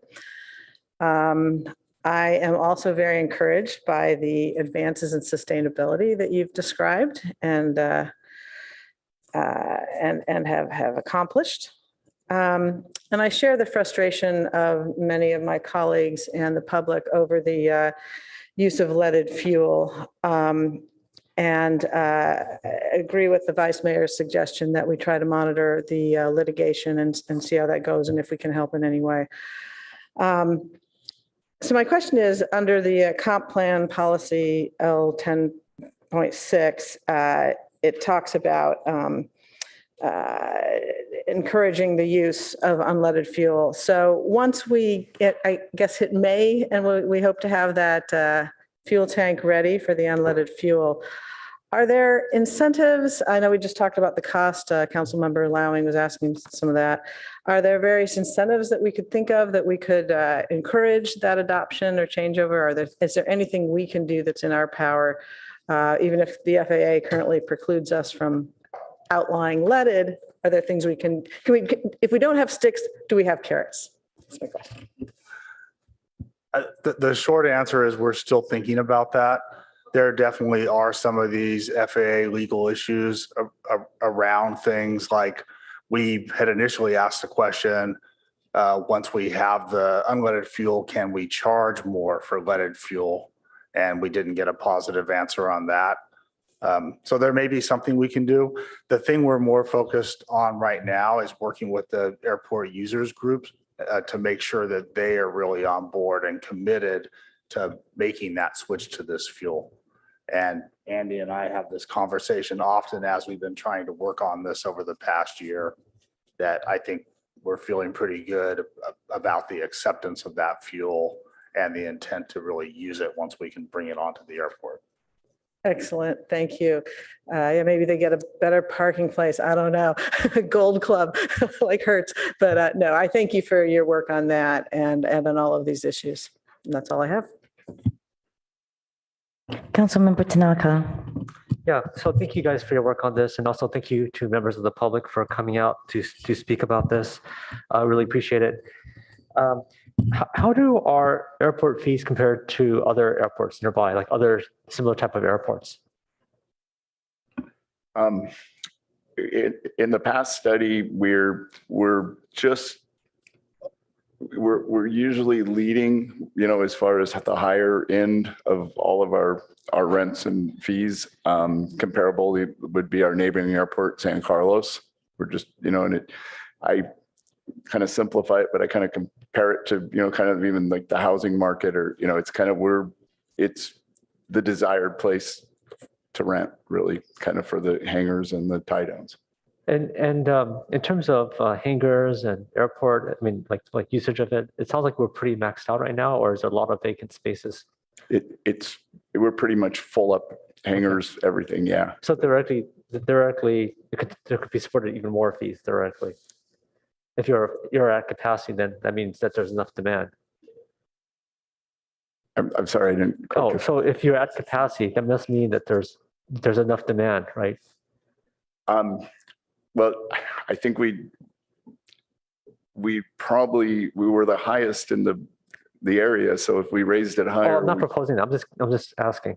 Yeah, I'm not saying that we should. Okay, we could. Okay. And I was thinking about the comments that my colleagues made about community benefit. Like, what is the community benefit to our to the people that live here? And so I think some of the suggestions are not bad, but I mean, perhaps there could be lower fees or something. But I do think that there should be, for Palo Alto residents, there should be some sort of advantage that we get. Whether it's lower fees or preference or something. But I think that given that we're running this and we're putting money in, we have loans for it, and all this and that, there should be some sort of benefit that comes back to the community, like a very direct benefit. So we'd love to know more about that. So we can look into that. I believe that we would run into issues with our grant assurances, and I can't charge a different rate. Oh, we're not allowed to? I'm sorry. We are not allowed to? I do not believe we could charge a different rate for one person. Can residents get preferences? I'm sorry? Preferences? Yeah, we can't, I don't think we can. I'll look into that to make sure, but I'm pretty sure we cannot have a different rate. We can't charge one person, No, what about preferences? Like, so, maybe someone gets priority over something, kind of like what was suggested? Are you talking about rates and fees, or for preferences? Preferences, like, like a hangar space, like gets priority over hangar space first, as an example, right? I don't believe we can do that, but really? I can look into it. Yeah, I mean, there's a lot of great input here tonight. We really would like to gather this up and go back and really think it through. Okay. Well, I for one would like to see some sort of benefit coming back to the community in some way, shape, or form. And then I think someone asked earlier about how we have a separate fund for this, and I understand we have a separate enterprise fund, but a lot of funds we have, you could just simply have a council vote, and we could move money between the different funds. Is there something special about this one that restricts us from moving money from this to other funds, or vice versa? But besides that, beyond a council vote. Yeah, to operate the airport, and the grant assurances require us to operate it as an enterprise fund. The funds must remain at the airport. Anything generated at the airport must remain and be put back. Okay, so even with a council vote or a vote of the people, it has to be segregated. Yes. Okay. And there's some numbers in the staff report, but is there a more detailed like income statement, cash flow statement for the airport? Well, probably the most detailed thing that's really available is the budget. Okay. just the annual budget. Okay. Well, I guess, for like a study session on this, it'd be good to have maybe a little bit more depth than that. So we could kind of understand, because it's kind of like, what does the city get out of the airport? If we can't give preferences to our citizens, if we make money on it, we can't really make money on it. So what are we getting out of it? I think it's important to know. We can definitely bring that next time we come back. Okay, great, thank you. And what's the history of the second runway? Like what's the story behind that? Okay. And, Actually, maybe I'll let you Kel- get to that first. So Okay. maybe like make one last statement before I just hand it over to you guys. Is there's been a lot of talk about electric VTOLs, right? And Palo Alto was kind of birthplace of like HP and a bunch of other amazing companies. But it would be kind of neat if we actually encouraged eVTOL companies to be here to develop the next generation of aerospace technology. So that's the other thing I was thinking about is, can there be things that we do to help encourage this kind of technology to be developed in our city? So that's one other thought I had that I'd love to see. And so, if staff can think about that, that would be great. But maybe to end, because I'm over time now, is maybe you could just talk a little bit about this history of that second runway quickly. So my understanding that the county kind of plan and the way they manage their airports, they had a 2-runway system. We were well over 200,000 operations at that time, and that was it was justified to have a second runway, and that was their way of running airports. That's what I've learned through the history, and there's mix, and that's why I think we'll really work hard to get a better understanding of the history, because there's different. I talk to someone, I'll hear, no, it was this way, and then so we're trying to get that captured, because it's very important of why that. But I know it was justified because of the amount of operations to drive the second runway. The Reed Hillview Airport has a dual runway system. Thank you. Councilmember Burt.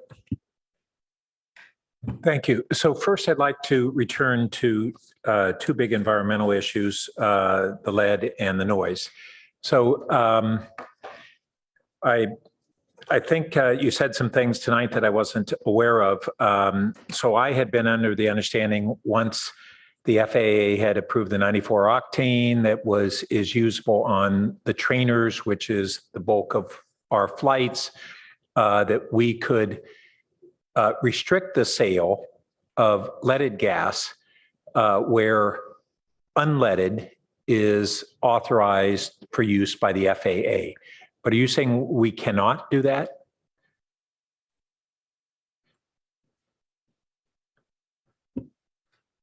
In the conversations we've had thus far, I'm not sure that we fully considered that. Okay. So we just haven't and necessarily. maybe it was because we've been looking at it through the lens of even when we brought this 94 octane unleaded fuel, there would still be aircraft at the airport that couldn't use it. Yeah, but let's solve the 60% of the problem ASAP. And then it sounds encouraging that we may actually see an acceleration on being able to solve the remainder.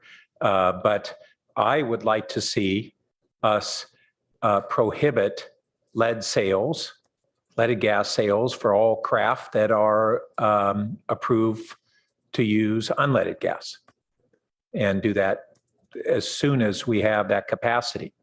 And do we have a timeline from, I know we said we've had some delays on getting that unleaded tank capacity there. What do we now think is the timeline for having that up and running? So as long as the equipment arrives in late May, it'll be in June when we take the first load of fuel and we're hoping that we're constantly working with the manufacturer to try to get it sooner. So that's our current estimate. Yeah, that's current estimate, yes. Okay. And then my understanding is Reed Hillview has prohibited all leaded gas sales, but that doesn't mean planes that are arriving and departing there are not using leaded gas. They're simply not selling it there, and those planes are gassing up elsewhere. And so I think everybody needs to understand that reality. They haven't, those planes that they assume, I assume that the trainers that they have there are largely now using unleaded gas, like we could do as soon as we have that capability. But otherwise, they're just shifting the point of sale for the time being until the 100 octane is approved, which sounds much more imminent than I had realized. That's great news. I want to switch for a moment to noise. So we have the overall daytime and even evening noise, but I received calls last year from a neighborhood representative in East Palo Alto who was in the flight path, who was calling me on behalf of his neighbors and himself because he was the only really English fluent speaker on that block. And the real concern was what they, and I quizzed him on this, that it's the nighttime noise and the middle of the night. I don't know if it's just both arrivals. Well, I guess it's all departures. And they were, it was a surprise to me. I didn't even realize that we had middle of the night departures. And I asked whether they believed that it had increased significantly in recent times. And the answer was they believed it had. And I brought this up with staff. I haven't heard any feedback on what is the reality there. I contacted the counterpart on the East Palo Alto Council. At that point in time, they hadn't really heard about those complaints. Subsequently, they did, and it became an issue in the East Palo Alto City Council race with a candidate insisting on the closure of the airport for this very reason. And these are the sorts of things that if we don't address them to the extent that is really appropriate, we're going to have real pushback for the closure of the airport. And this goes to the issue of whether we are getting the cooperation of the users of the airport on these different initiatives. I think we need to make sure that folks understand if we don't step up, then the whole airport will be in jeopardy. And I just want to put that out there clearly. So what do we know about the middle of the night takeoffs? I had not been aware and was surprised and concerned. And then I've heard nothing in 6 months on what's the reality. So and I should add, if you could answer, what ability we have to control that. So we use a flight track system that's available to anybody. The public can go on and track flights, and that's what we have right now for our technology. We're looking at programs to improve it. With trying to utilize our budget, with a program that will serve us well. And there's new technologies coming out. There was one I was looking at, I was talking to Brad about last week. We're reviewing and looking and seeing if some of the capabilities would give better information that would allow us not to react, to be able to come in, and know the next morning if staff wasn't at the airport, they'd know that took place and be able to address it even before maybe the call came in. So we're looking into that. We don't get a large amount of night operations. There are some different times. Sometimes they are medevac flights and stuff coming in and out. Sometimes law enforcement.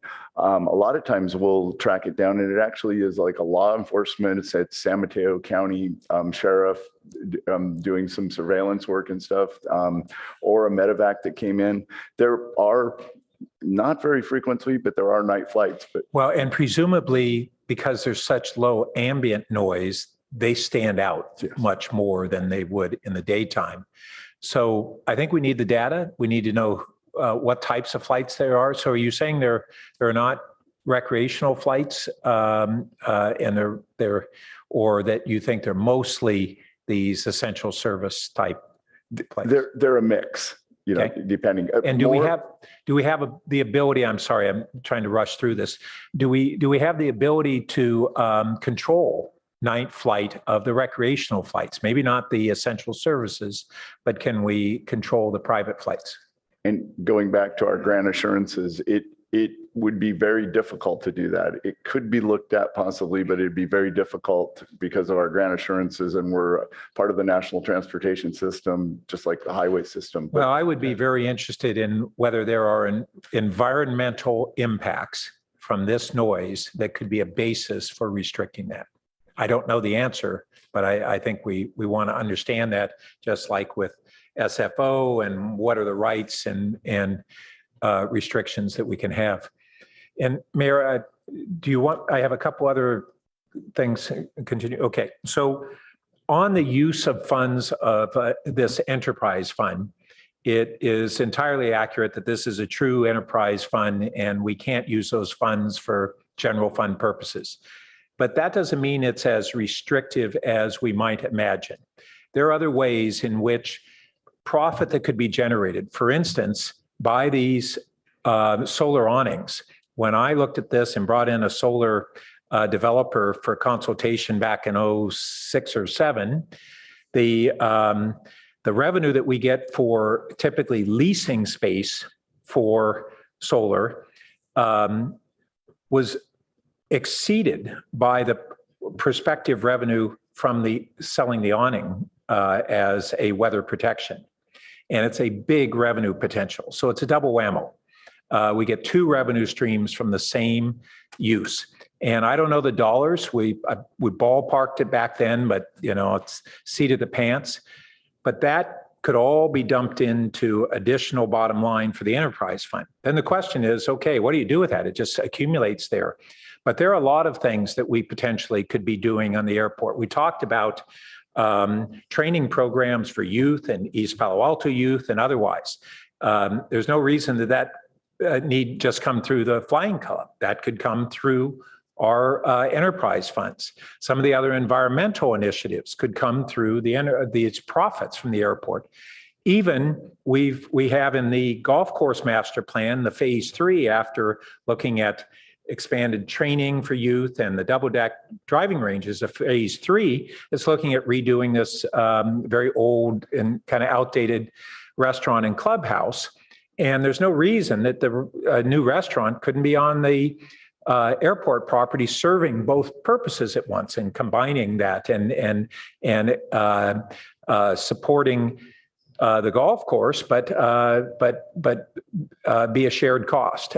Just other creative things that could be done if we think outside of the narrow bands that we would have. Oh, well, wait a minute, that doesn't help a plane take off.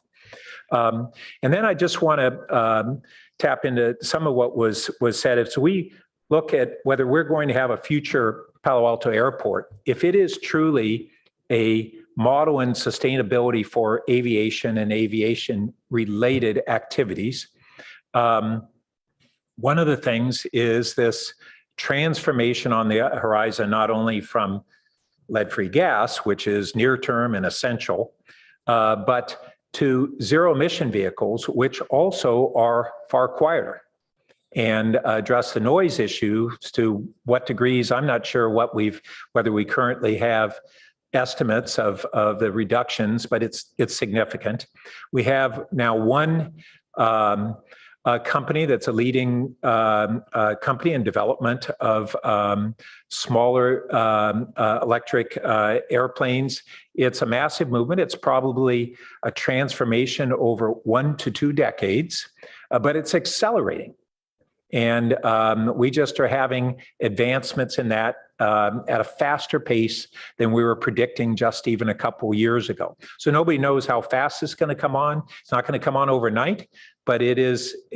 I would like to see this airport become a center of zero emission vehicle development and aviation, where we generate our renewable energy on site, generate surplus, where we have companies that, because we are putting in charging stations ahead of others there, that we really facilitate this transformation, become a model in this, reducing noise, reducing atmospheric pollution, reducing greenhouse gases, and being, once again, another part of what we do in Palo Alto, which is technology innovation.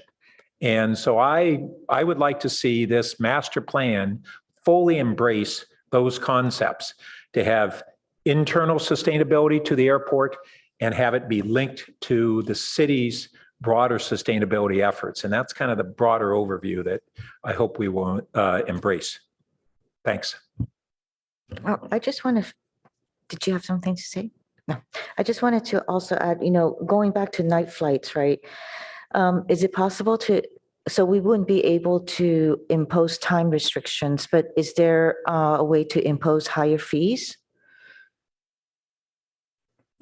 With exemptions? I'm not sure that higher fees would work. All of this is things we'll be investigating. As Andy was starting to describe, what we do want to do is move from more of a complaint-based regimen to being proactive. And there nice. are other things we can do, like potentially even be public with the information about the people who are not following the rules. And what does the Airport Association do? The Airport Association's it's a nonprofit group that they represent the pilots, the businesses, all the airport users, kind of. So they can potentially help with yes, getting all the pilots to understand, this is a problem when you're flying over neighborhoods and causing angry residents, which brings complaints to the airport, which makes it more difficult for us. Yeah, and Okay. we I would love utilize to that process. Okay, that'll every be month great. we report back to them and so it's a very beneficial relationship with the airport and the city and the. Wonderful, because I'm going to have to say that, the how we're addressing noise right now is insufficient. So we need to do something different. And I appreciate what you're going to be doing. The other thing is, how long before the second fuel tank for the leaded can be switched to unleaded? So once we have the one tank readied, and then as product is delivered, we're able to move more product and they'll be able to transform the other tank to that product. The news we're hearing of the 100 possibly being available sooner would transform all that much sooner to all the tanks becoming. Okay, because the last thing we need is for all the planes that need leaded fuel to be coming to Palo Alto to get it. So that question has been asked and we've looked at that. And the one thing that the fuel price kind of drives that too. So most of the planes that are flying to get leaded fuel, most likely from Reed Hillview, probably are going out of the Bay Area for lower fuel prices. So a little positive that's there. Good. Yes. That's really good. I am in the report, it says that we want to be transparent in all of this discussion about all the long range plan that we have. I want to make sure that you're engaging with East Palo Alto as well as Menlo Park, especially for the Bellhaven area, because I've been working with Vice Mayor Cecilia Taylor, who has a lot of residents who are concerned and who are experiencing the noise issues. So I would want to see that they're included. I don't even know if you're planning to do a meeting, bringing your talking presentation to their meeting, asking for a slot so that you can be presenting over there at their meetings. Right now, what our plan was to make sure to specifically reach out to them and involve them in the public workshops that we're planning. Okay. If you can get on to do a presentation at their council meeting, I think that would be worthwhile as well. Do you know if we affect Mountain View, the North Shoreline area, where they're kind of like looking into building a lot of residences and so forth? Currently with our noise reports, there's a few, reports, but not very many at this time. I think just reach out to them as well, about the long range plan. And then Councilmember Lithcott-Hames, as well as Councilmember Tanaka, did bring up the community benefits. I know a nonprofit that has been talking to me about trying to get a hangar where they can get a broken airplane where kids can actually disassemble the airplane and then learn to put it back again.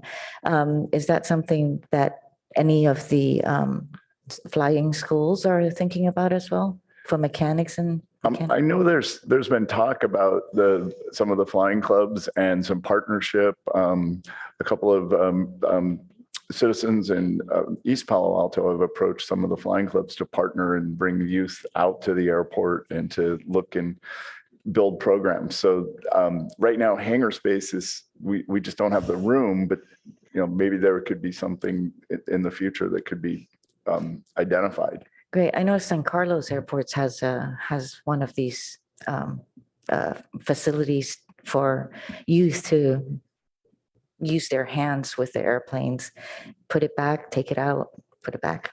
Anyways, I just want to say thank you. I don't see any more lights from other council members. Thank you for the presentation, and we look forward to the report back when you come back. Is there Airport Day? Okay, so there's talk of bringing Airport Day back. The Airport Association was the main sponsor of that, and I don't want to speak for them, but I know they were looking at May, and now they're talking back more to the original fall. So most likely next fall is what they're focused on. And as soon as we know more, we'll make sure we inform all you. Thank you very much. Thank you, Mr. Swanson. Thank you, Brad. All right, so now we'll go to our agenda changes, additions, and deletions. City Manager? No changes. No changes. We'll go to public comments that is not on the agenda. Madam Clerk?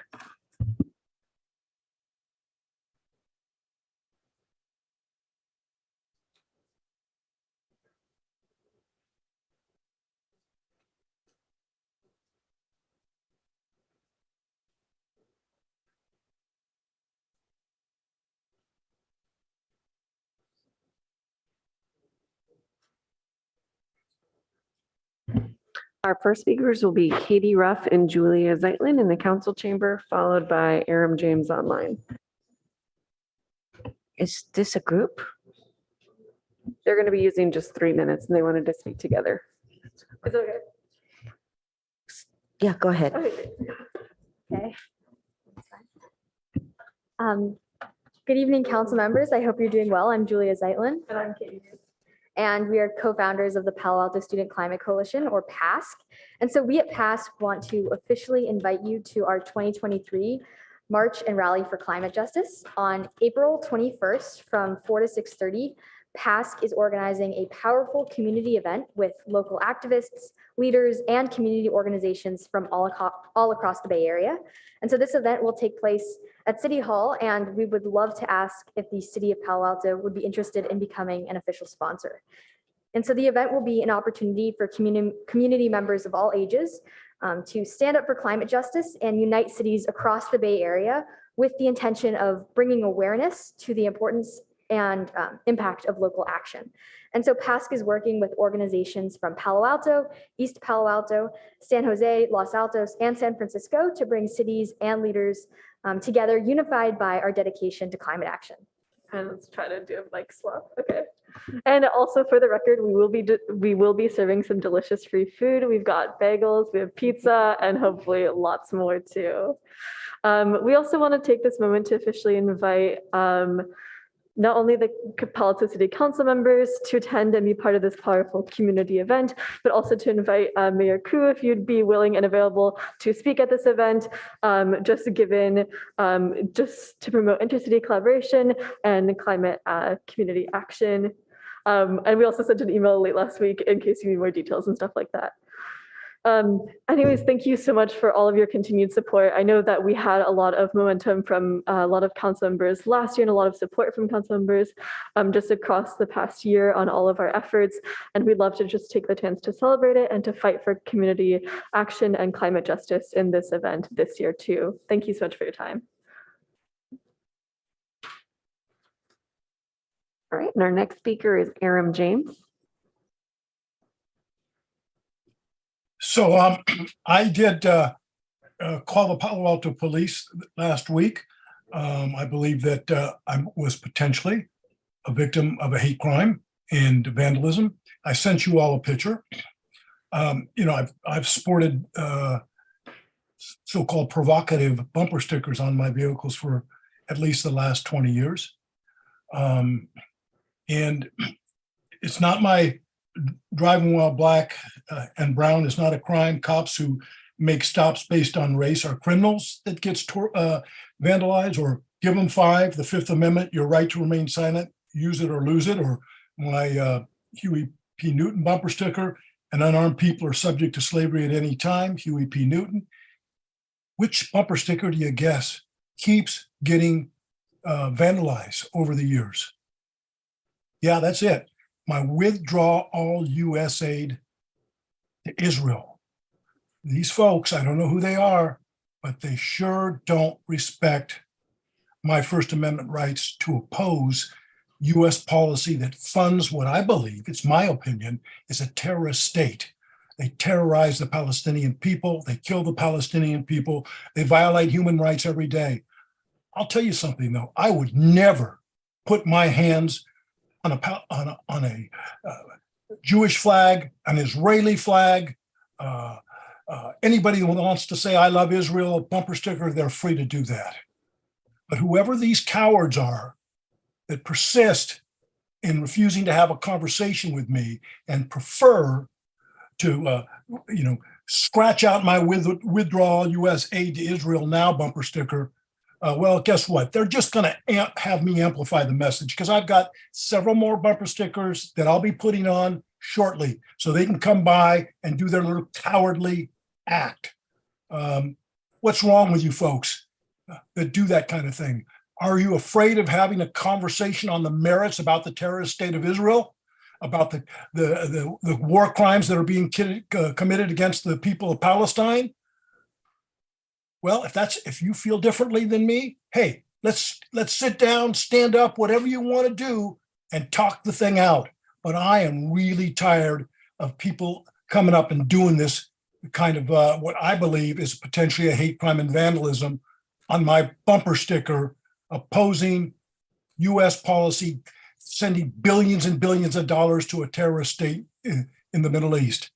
Thank you very much for listening. And I want to say that Officer or Agent Goodell, who came out to take the complaint, was extraordinarily professional. I wrote a letter to Andrew Binder about Erin Goodell's professionalism. She asked me if she wanted to have me send in a picture or whether she wanted to come out to my house. I asked her to come out to my house. She did. Extraordinarily professional young officer with his Palo Alto Police Department, agent, I should say. Thank you very much.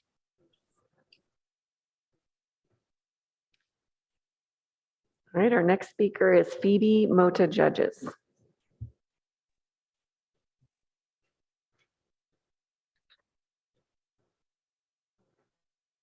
Thank you.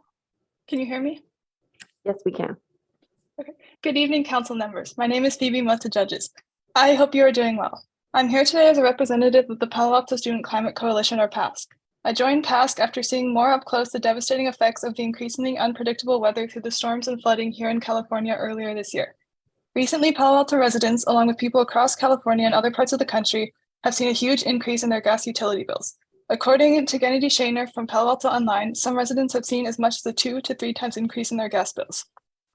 While the council has made plans for rebates, which will hopefully offer relief to many residents, this is only a short-term solution. The rebates the council provides today will not prevent future dramatic spikes in gas prices, which are expected to persist and increase in instability over time. We will not be able to depend on natural gas forever. Furthermore, gas production is greatly affected by political and environmental issues, including natural disasters and extreme cold temperatures, making it an unreliable source both environmentally and economically. Data from the U.S. Energy Information Administration shows gas prices to be extremely volatile in comparison to electricity prices, which have remained relatively stable for the past 50 years. Back in February 2021, when Texas experienced an extreme winter storm, natural gas production was dramatically impacted, and with the demand for heat spiking, the price skyrocketed. With climate change worsening, we will see more unpredictable and devastating storms that will make natural gas even more unreliable. For these reasons, we urge the council once again to set a sunset date for natural gas to help transition our city to an energy source we can rely on. A shutoff date will set a clear timeline for Palo Alto utilities and homeowners and speed up the necessary process of electrification. We urge you to provide staff with the necessary resources to determine this date and timeline so we ensure a smooth and stable transition. We hope you consider taking this next important step in investing in a sustainable future. Thank you so much. And our next speaker is Jeff Greenfield. Good evening, Mayor Koo and City Council. I chair the Parks and Rec Commission, but I'm speaking on my own behalf this evening. Next week, your agenda includes permanent parklet regulations and license fees for restaurant use of parklets, which by the way, have nothing to do with the Parks and Rec Commission, despite their name. I hope you will consider license fees for similar usage by restaurants of PC, planned community public benefit outdoor spaces as well. Some public benefit outdoor spaces have been taken over by restaurants for outdoor dining. For all intents and purposes, these public spaces are closed off from public use. A couple of examples include St. Michael's Alley and Cafe Riachi. The manner in which these businesses utilize expanded outdoor restaurant seating in a public space is directly analogous to the current temporary use of parklets for outdoor dining. That's why I believe it's quite reasonable for restaurants to be charged commensurately for use of this public space. Simply put, I believe these, in essence, are a different type of parklet. These public zone sites were intended to be a shared space open to both the public and to restaurant users. However, I suggest that implicitly, if not also explicitly, the general public is highly discouraged from using these public sites. This takeover of public areas is unfortunate. However, I recognize that the shared zoning of these spaces should be considered when developing an appropriate fee schedule for restaurant use of planned community public benefit outdoor spaces. I hope you'll recognize the use of these public zones as a different type of parklet.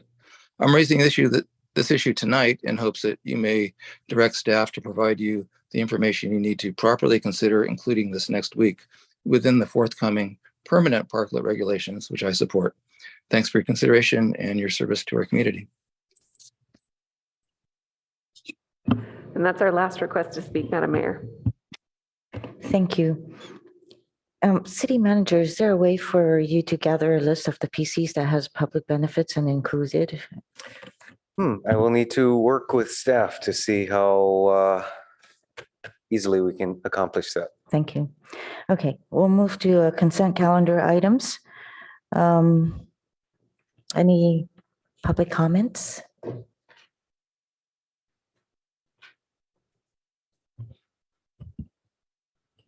There appears to be none. Very good. Shall we move to consent calendar? I move the consent calendar. Second. Councilmember Tanaka? No on 5 and 7.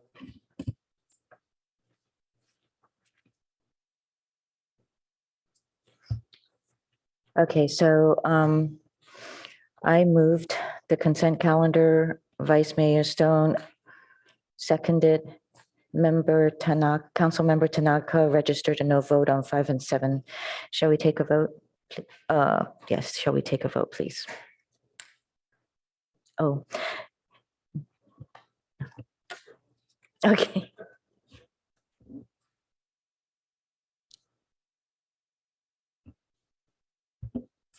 All right. Councilmember Lifcott-Hames? Yes. Councilmember Tanaka? Yes. Councilmember Lowing? Yes. Councilmember Burt? Yes. Councilmember Vinker? Yes. Mayor Ku? And Councilmember Stone? Yes. Motion carries unanimously on 6, 8, and 9, and 6-1 on 5 to 7. Thank you, Madam Clerk. Councilmember Tanaka, would you like to speak on your no votes for Yeah, 5 and 7? Yes, thank you. So in regards to 5, this is a $1.5 million contract. And what kind of bugs me about it is the actual bid amount's only 282, but we're approving 1.5. It was a single bid. There wasn't multiple bids, unfortunately. And so, it wasn't necessarily competitive. And so it's something that, to me, rather than having this as kind of like a blank check, it probably would have been better to approve it as it goes versus having all $1.5 million authorized for this, especially since it was only a single bid. And then the second thing that was kind of bothering me on it was what I was told earlier at prior meetings was that the sewer plant basically was the operational charges were based on usage. But this one comes from the CIP. So I was a little bit confused as to how come this one, it looked like this one is actually based off of actual usage, which is, I think, a good thing, of course. But I was a little bit unclear because it was a little bit counter to what I heard before about in terms of how the costs are split in terms of capital charges, where capital charges were fixed based on how it was pre-negotiated versus based on usage.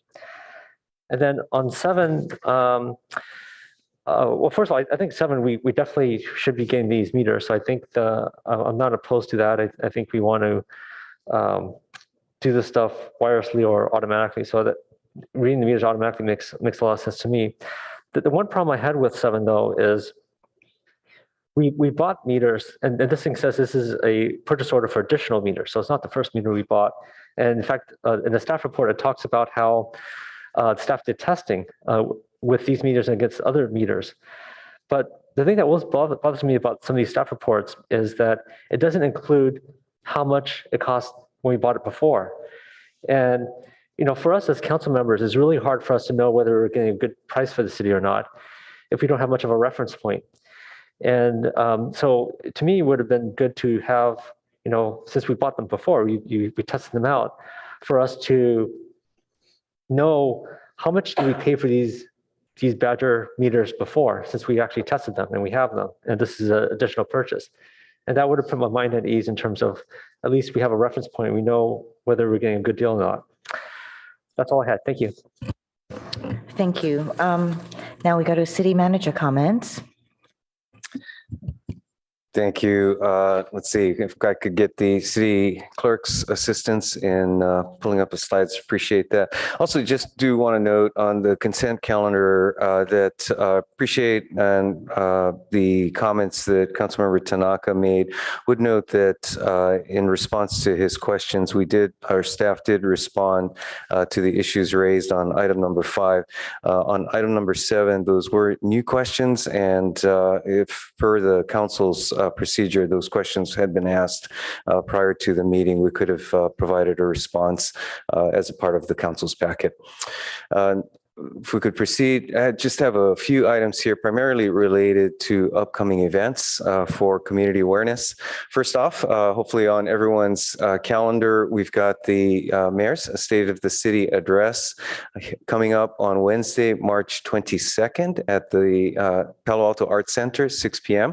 Once again, hope everyone has that on your calendar. We are, I believe, doing a registration, and note here on the website, cityofpaloalto.org/state of the city 2023, all one word. Next slide, please.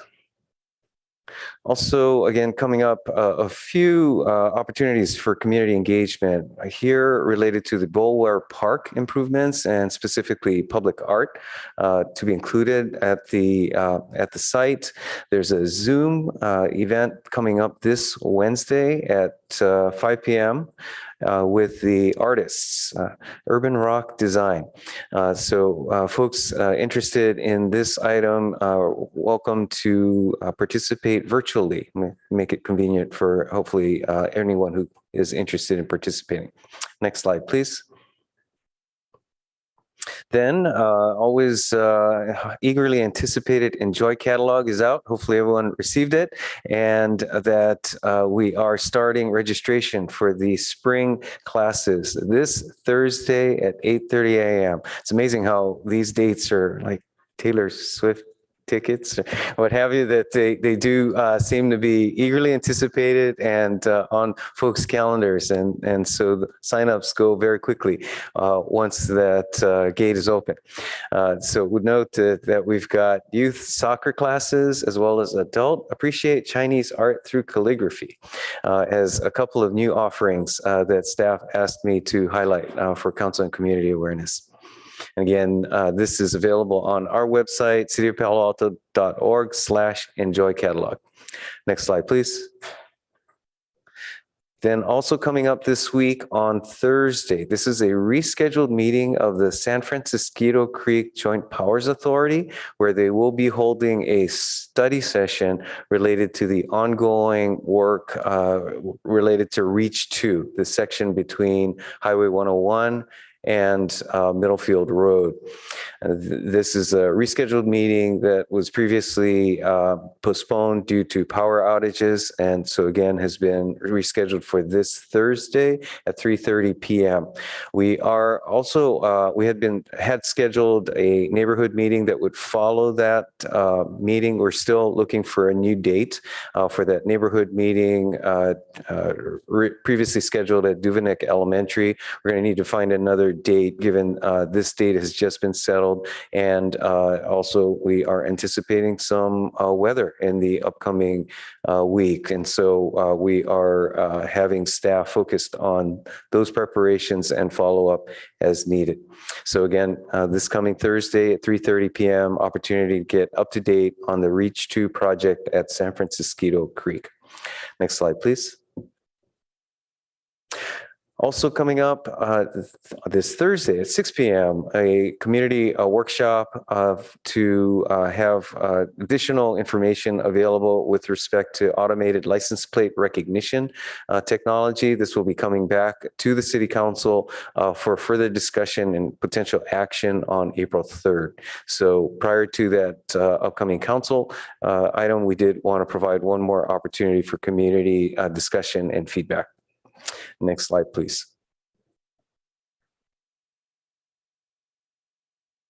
And an ongoing survey being conducted by our Human Relations Commission. And this is a follow-up to a referral and recommendations from the HRC related to AANHPI, interests and experience, lived experience in Palo Alto community, Asian American, Native Hawaiian, and Pacific Islander experience. And this is a survey available at cityofpaloalto.org/AANHPI. survey. This survey will close at the end of the month of March. Information on this is available at our website as well, cityofpaloalto.org/AANHPI survey. And then I believe my final slide here. Next slide is our upcoming council items. Next week, you have your actually in order economic development study session, a pre-screening for a properties on Middlefield Road, and discussion and direction next steps related to parklets. Then the following week, March 20th, study session on community engagement, as well as your next discussion on the council's procedures and protocols, specifically focused on protocols. And then at the end of the month, as follow-up discussion, referral to staff on gas utility rebates. Then moving on to the month of April, as previously noted, automated license plate recognition technology and additional items related to accessory dwelling units, the sustainability climate action plan, and housing element. That concludes my update. Back to you, Mayor. Thank you, City Manager Shikata. We'll take a. I had a question for the city manager. Sure. So the various forecasters are looking at different models for the and debating right now whether we may have a atmospheric river event potentially at the end of this week. One of the things that has been recurring since New Year's Eve has been the University Avenue underpass that Caltrans is responsible for. First flooded on that event, and then has been flooding on every modest rain event, it seems like, since then. Do we have any update from Caltrans on what's the cause of this and how they're going to fix it and when? I do not have that information handy at this moment, but I will see what we have at the latest communication with Caltrans. I know it has been an issue of ongoing inquiry and, quite frankly, have not heard a response. So let me get that and provide it to council as soon as we have some information. Great. And I know that Senator Becker had volunteered to step forward and try to get greater response from Caltrans as well. And so if we get stonewalled, please let us know. Thank you. Let's take a break until 10 o'clock. Thank you.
All right, we're going to get restarted. It's 10:01. And our next item is an action item. Item number 10, adopt emergency and standard ordinances prohibiting possession of firearms in sensitive places recognized by the Supreme Court, and potential direction to staff to develop an ordinance further expanding the list of sensitive places. Staff, do you have a report? Oh, We do have thank you, Madam Mayor. We do have a short report. Attorney Madeline Salah from my office is our lead on this, and she'll present the report. Thank you. welcome, Ms. Salah. Thank you. So the following presentation will give some background on the ordinances the council is considering tonight, which would ban the possession of firearms in certain sensitive places. Next slide, please. In California, there are various restrictions on carrying firearms in public, but most of those restrictions exempt those who have a valid license to carry the firearm. State law authorizes county sheriffs and local chiefs of police to issue these licenses.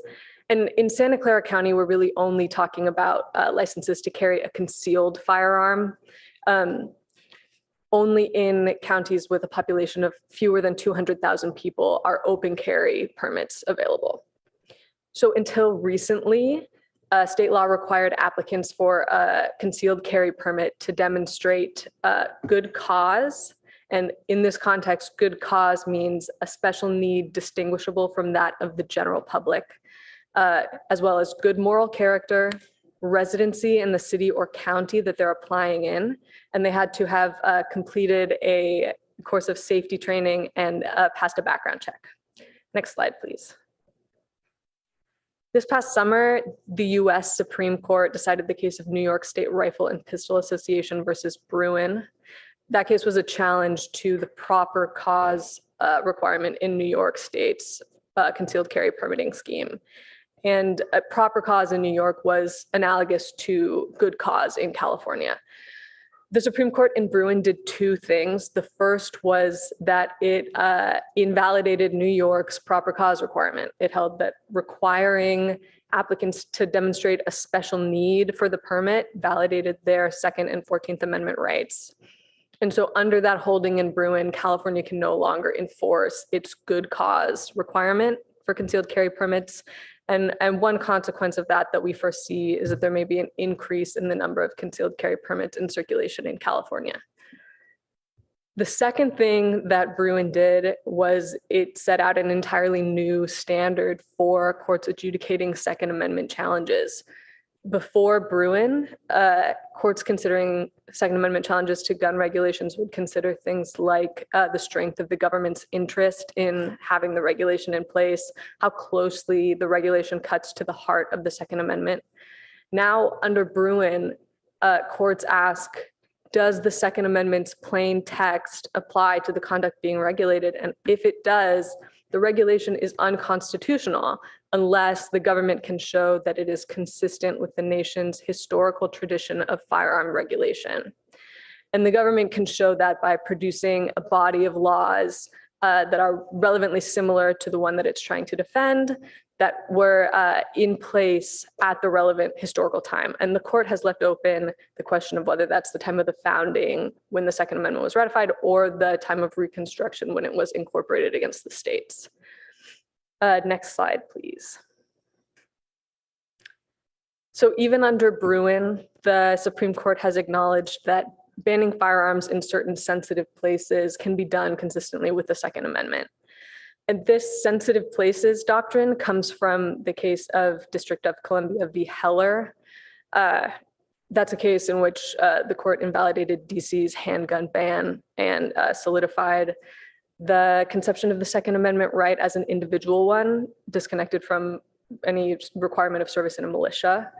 But even in that case, the Supreme Court said that nothing in the opinion should be taken to cast doubt on presumptively lawful gun regulations, such as laws forbidding the carrying of firearms in sensitive places, such as schools and government buildings. The majority opinion in Bruin references that sensitive places discussion in Heller.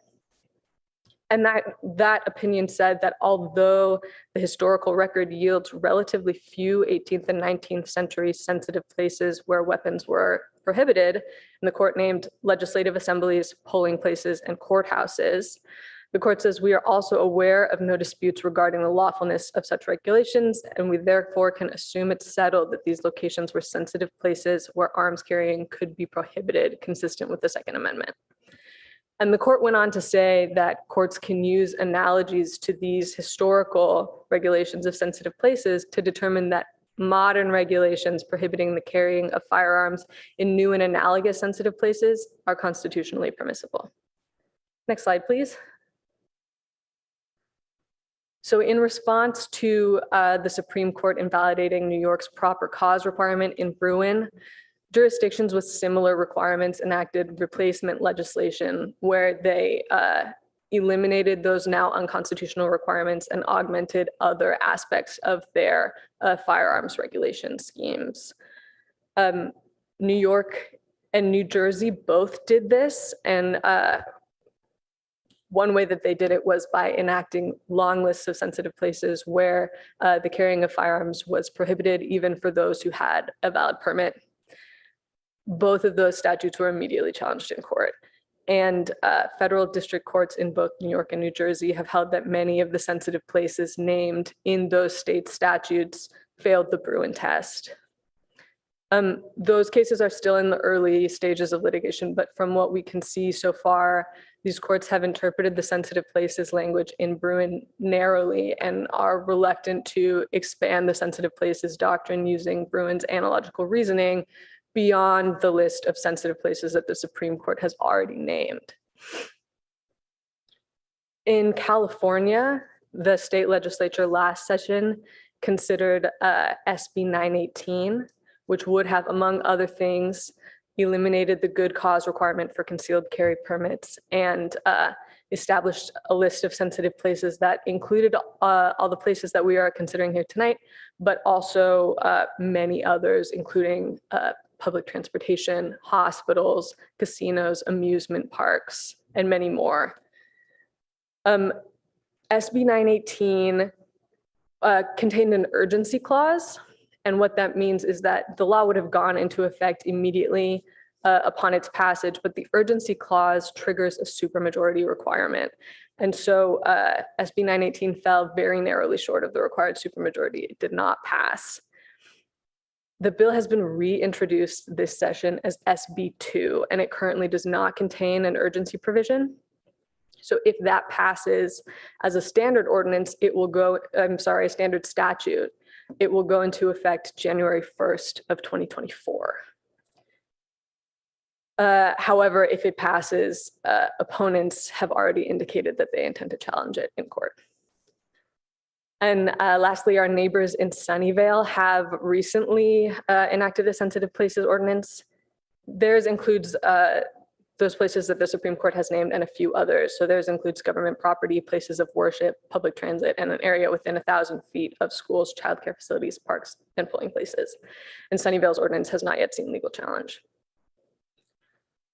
So the bottom line here is that the boundaries of the sensitive places doctrine is still very much being worked out in litigation. There's no consensus yet as to exactly how far the doctrine will extend.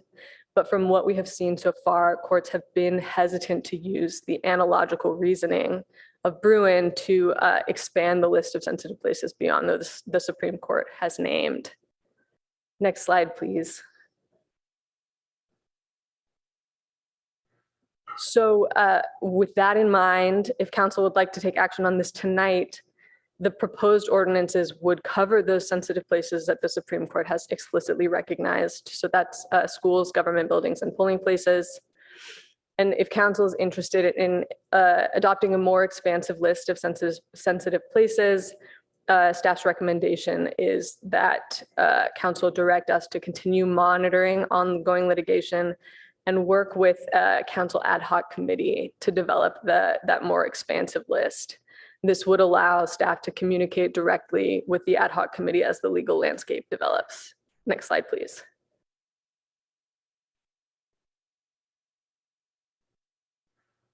So if that's the course that the council would like to take, here are some recommended motions. And with that, we'll turn it back over to council. Thank you. Could I just ask for some definitions? In the report, there is the word no standing to challenge.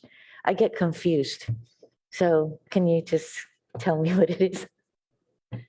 Sure. So standing is a kind of threshold legal requirement. A court won't adjudicate a legal issue unless there's a plaintiff in the case who has standing to challenge the law, which means, among other things, that well, in simple terms, it means that the law is affecting them. They are likely to be injured if the law is enforced against them.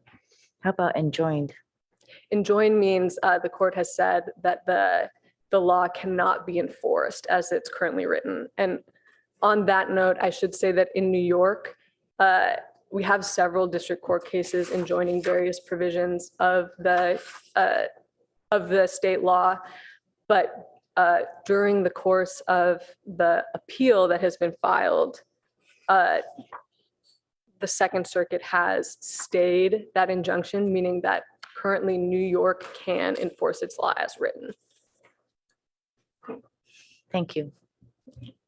We'll go to public comments, please.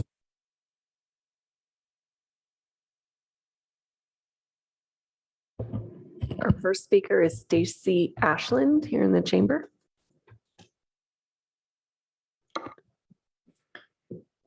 Thank you. Hi, I'm Stacy Ashland, and as part of the League of Women Voters of Palo Alto, we sent a letter that you all should have received this past Friday, March 3rd. Just to reiterate a key point from this, there is a reference to the cost of gun violence from Santa Clara County from the report that came out last year. And you will see that 550,000 firearms were purchased and or are owned by Santa Clara County residents as of last year. This emergency ordinance, as staff has presented, would ban firearms from government buildings, polling places, public or private schools, preschools, and additional facilities such as athletic and research facilities, parking lots, and health facilities. The League of Women Voters of Palo Alto strongly urges the city to expand this list of sensitive places to also include houses of worship, sites of public demonstrations and rallies, streets and sidewalks within 1,000 feet of these sensitive places, parks, playgrounds, stadiums, and libraries. Ideally, these additional state-sensitive places would be included in the emergency ordinance effective immediately, and if that is not possible, we recommend that they should be added by the ad hoc committee as soon as possible. This emergency ordinance is an urgent matter of public safety, and it is time to protect democracy from armed intimidation and address our public health crisis of gun violence. Thank you for your time. And our next speaker is Aram James. Okay, I sent you some questions, but we've got, I sent you a long article on Sunday that laid out my concerns about AB 481 and an article titled Bay Area Police Stockpiling Military Grade Weaponry. And and now our city council wants to further limit our Second Amendment rights. What say you? Now, I think you all know that it's really a joke to try to make all of these so-called sensitive areas gun-free when people that are exercising their Second Amendment rights in a lawful and legal manner aren't going to be the ones that are coming into a place like the City Hall or other places to vent their frustration. And 481 gives, now we're talking about all these exceptions the police can keep, and retired police are under the exceptions that they can go into all of these sensitive areas where I'm extremely, and I think other people are deathly afraid of law enforcement having not only all of the military grade weapons, but now all the weapons. Okay. They, as I pointed out in my notes to you, police culture in this country is extraordinarily violent. Thank you. The Guardian and the Washington Post tracked almost 1,200 police killings last year. That's the average of 3 a day. I would say And I also sent you an article about the history of, from the Harvard Law Review, the history of racism in gun regulation. And I suggested if you want to have a counterbalance, sort of to be provocative, I suggest that any sensitive place that you say that guns can't go, but cops can go, that Black people should be able to go and be armed to mitigate the risk of being executed extrajudicially. Okay, it happens every day in this country and we all know it, and people in Palo Alto look the other way. Our Second Amendment rights are vital to our freedoms, and as the founders have said, I'm reading a book called, the Founders' Second Amendment Origins of the Right to Bear Arms. And the Second Amendment, the patriots that exercise their right to keep and bear arms to protect both that right and their many other rights. I don't want all the weapons and the guns in the hands of law enforcement. As a Jew, I also wish that we, as Jewish citizens, would put more emphasis on the right to bear arms. There's a whole bunch of anti-Semitic individuals across this country, including in law enforcement, where white nationalism are embedded. And as the son and the grandson of Jews, I worry about that as well.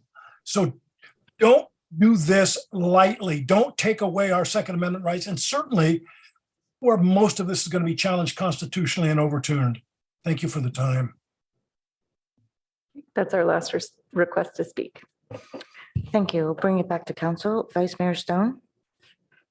Thank you, Madam Mayor, and thank you to staff for bringing this forward. Really important for us to get this passed tonight as an emergency ordinance, and then looking forward to deeper dive into the legality and the extent of what we can do.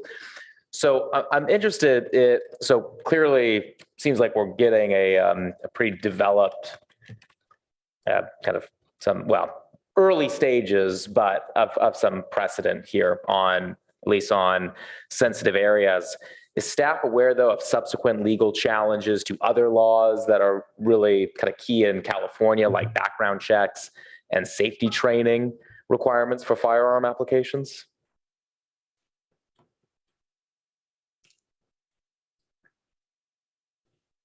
Sure. So there are, several high-profile gun-related cases that are making their way through the courts post-Bruin, because the new standard will apply to them now. We don't really have any idea which way they'll go, and really no way to speculate on what will happen there.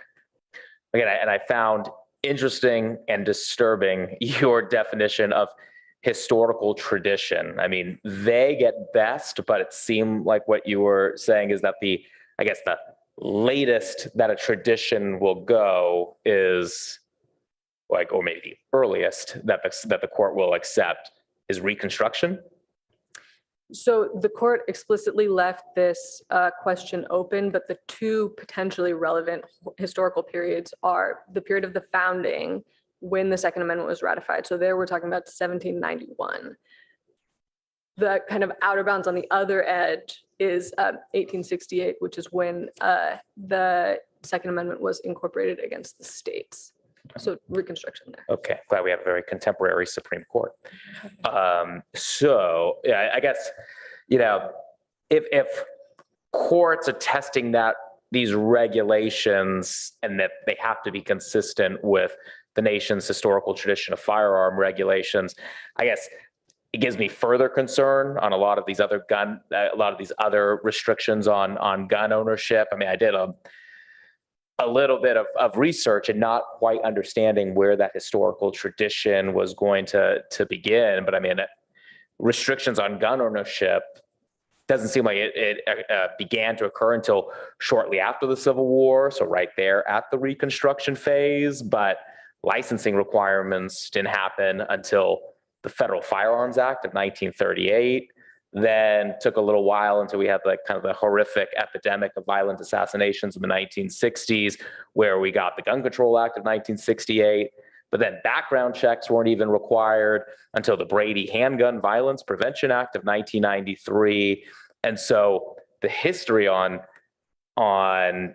background checks is relatively modern. Then we look into gun safety training. One, I don't believe there's any federal requirement of gun safety, and the record for state safety training requirements is also pretty dubious. So, yeah, what I'm really concerned about here is, I think we're already seeing the floodgates start to open. I think it's going to be far worse in the near future when these cases start winding their way through the court system, because based on that precedent and the historic record, I don't see much hope there. And so that's why I think, yes, clear, we need to pass the emergency ordinance tonight, and we need to make that as a permanent ordinance as well. But very supportive, and I appreciate staff's recommendation on this, creating the ad hoc to be able to further explore additional sensitive places to be able to prohibit firearms in the city. I mean, that is a bare minimum what we need to leave here tonight. And then two other quick follow-up questions, looking at my time. Regarding the school prohibition, will that include after school hours as well? Do we need to specify that? Can we specify that? Because right now the wording in the ordinance wasn't clear whether children have to be present, if it has to be during school hours or not. Right. So you're right to point out that the ordinance doesn't require any specific timing, and it doesn't require children to be present. We haven't seen courts impose that as a distinction. The sensitive place designation is location based. Okay, great. So school prohibition, doesn't matter, 3 a.m, we're good there. Perfect. And then one final question. So our ordinance would prohibit firearms in government buildings being used for the purpose of government administration. Understanding staff is going with, well, what we're allowed to do. So I guess trying to understand that a little better, that seems like that really limits the scope. So so like libraries, for example, unless there's some sort of administrative function in a park. I mean, can you explain that a little more? Right. I mean, libraries specifically have been raised as an independent category in New York and New Jersey, and the courts adjudicating the validity of those statutes have specifically said that sensitive place restrictions in libraries won't stand. So regarding for the purpose of government administration requirement, we'll watch how litigation develops, and we'll see how far we can extend that definition. I mean, do you envision this being able to cover much more outside of City Hall? So what we've put before you is what we are confident will be upheld. Really, there are some very minor additions that we might be able to add, but to take additional significant steps does involve weighing the importance of the policy consideration with what we can only describe as some fairly substantial legal risk. Yeah, I mean, we have seen the courts in all the other courts who've addressed these issues have struck down houses of worship, libraries, those kinds of restrictions. Okay, thank you. All right, perfect. Thank you. Yeah, I again support the motion and very interested in pursuing the ad hoc as well. Councilmember Venker. Thank you, Mayor Ku. And thank you, staff, and particularly the city attorney's office, for bringing this important issue forward in the wake of a huge landscape shift in Supreme Court case law. In March of 2019, I was driving to an appointment in San Francisco. While stuck in traffic, I saw an email that no parent wants to receive. A threat to, quote, shoot up Palo Alto High School had been received, and the students were in lockdown. My daughter was a sophomore at Pali at the time. Others of you may remember this day as well. My husband worked out of town, so my first call was to my pastor in Palo Alto, who promised to find out all she could and keep me posted. I knew she could get to the high school faster than my husband or me, if need be. I then called my husband.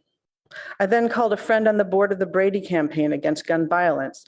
I then called the founder of a policy advocacy group in DC and begged him to put gun safety higher on their agenda.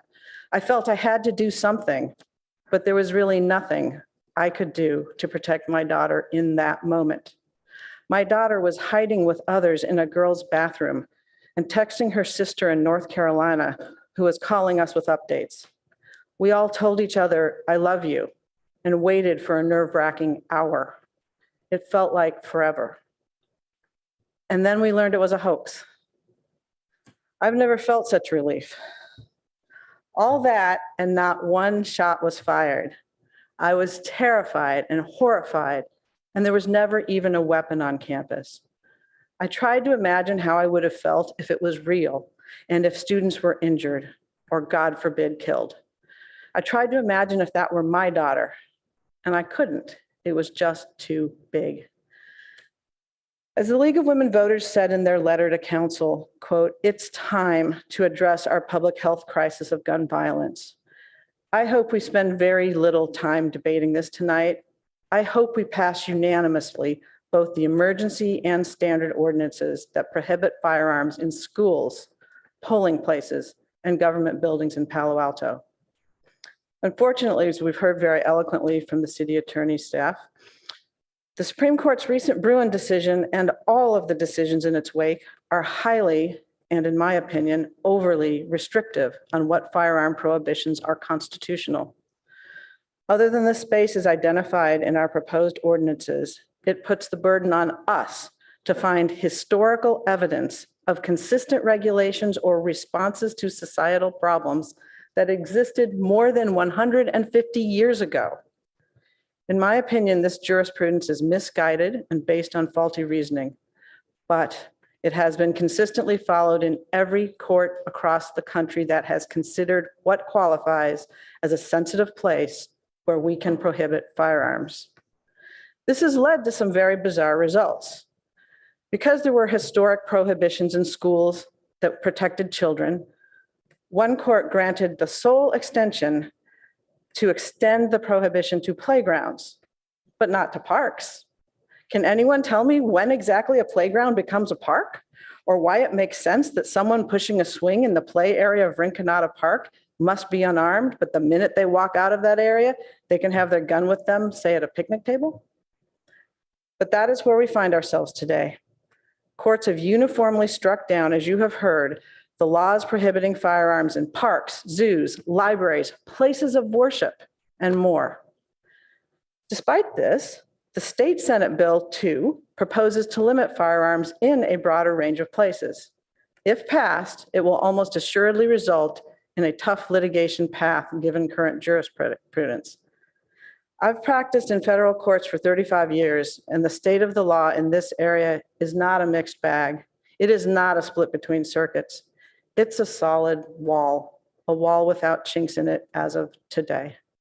So today, in addition to passing these ordinances, I suggest that we do three things. I suggest that we direct the city's legislative activity team to support Senate Bill 2.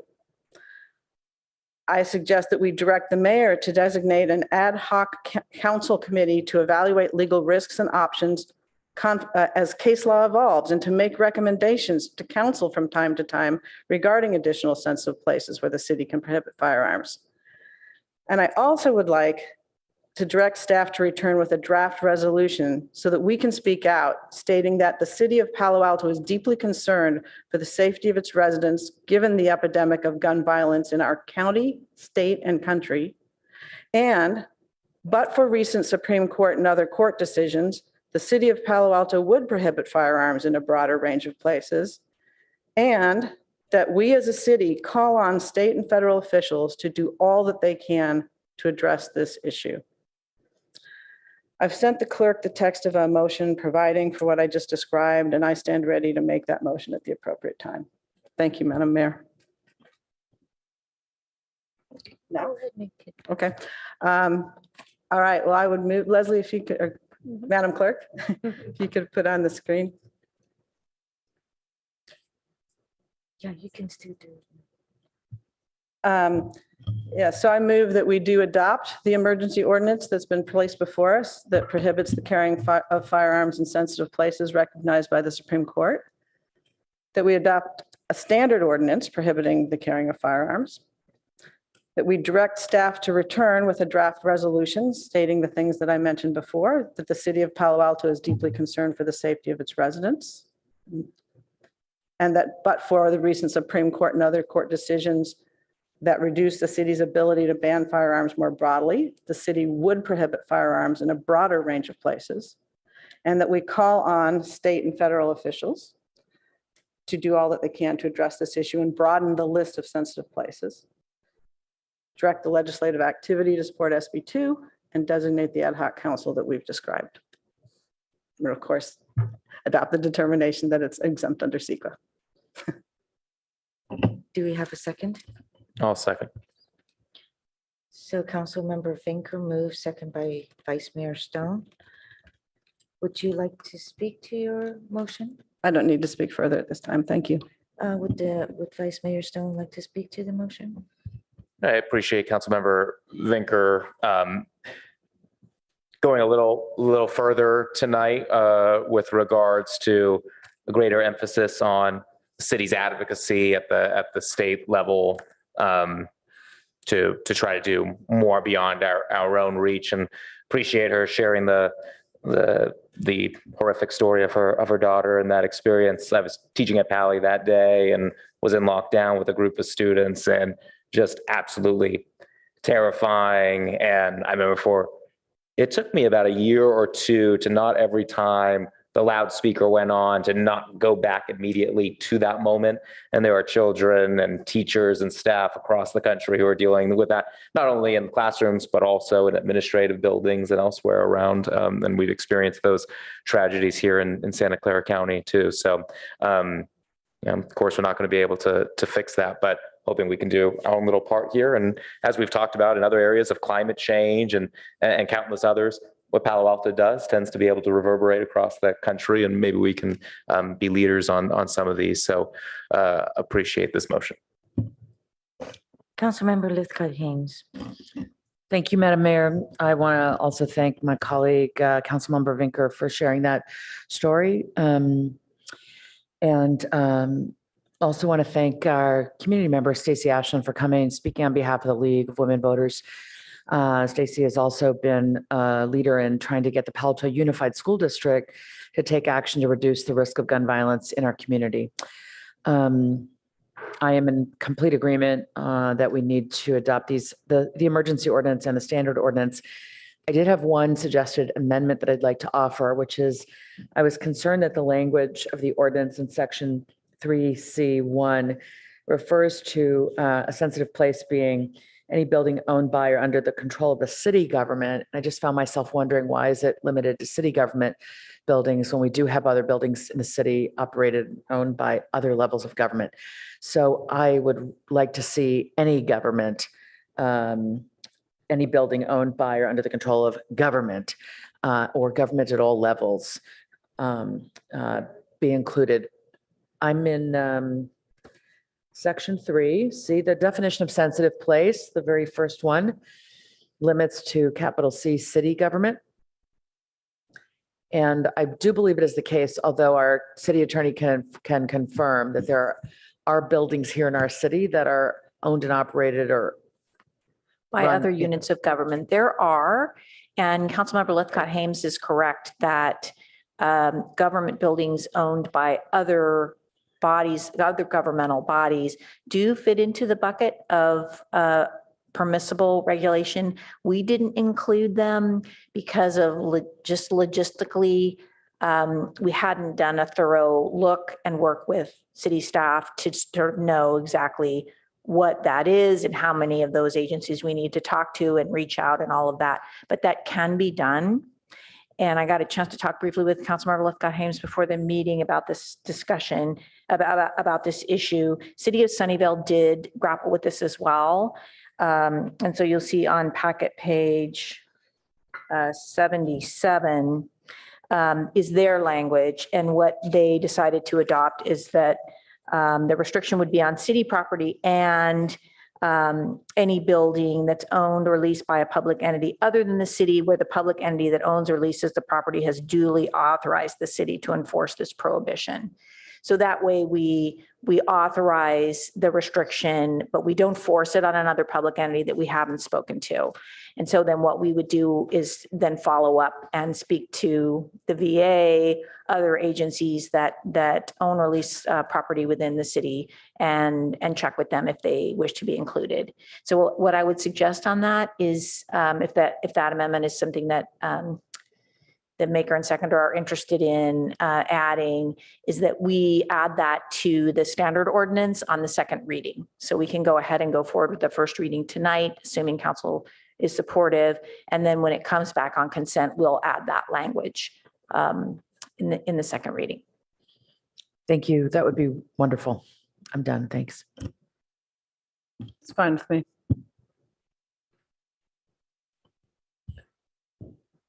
If I may, just a follow-up question to that. The idea there is we can't force federal government to restrict guns on that the VA, post office or whatnot. We can offer to enforce it ourselves if they want to comply.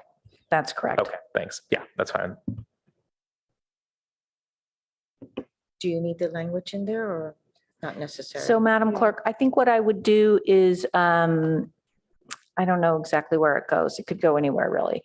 Maybe, it actually goes after 2. After 2. Yes. You could change the period to a comma and say, with the inclusion of other governmental properties with their authorization.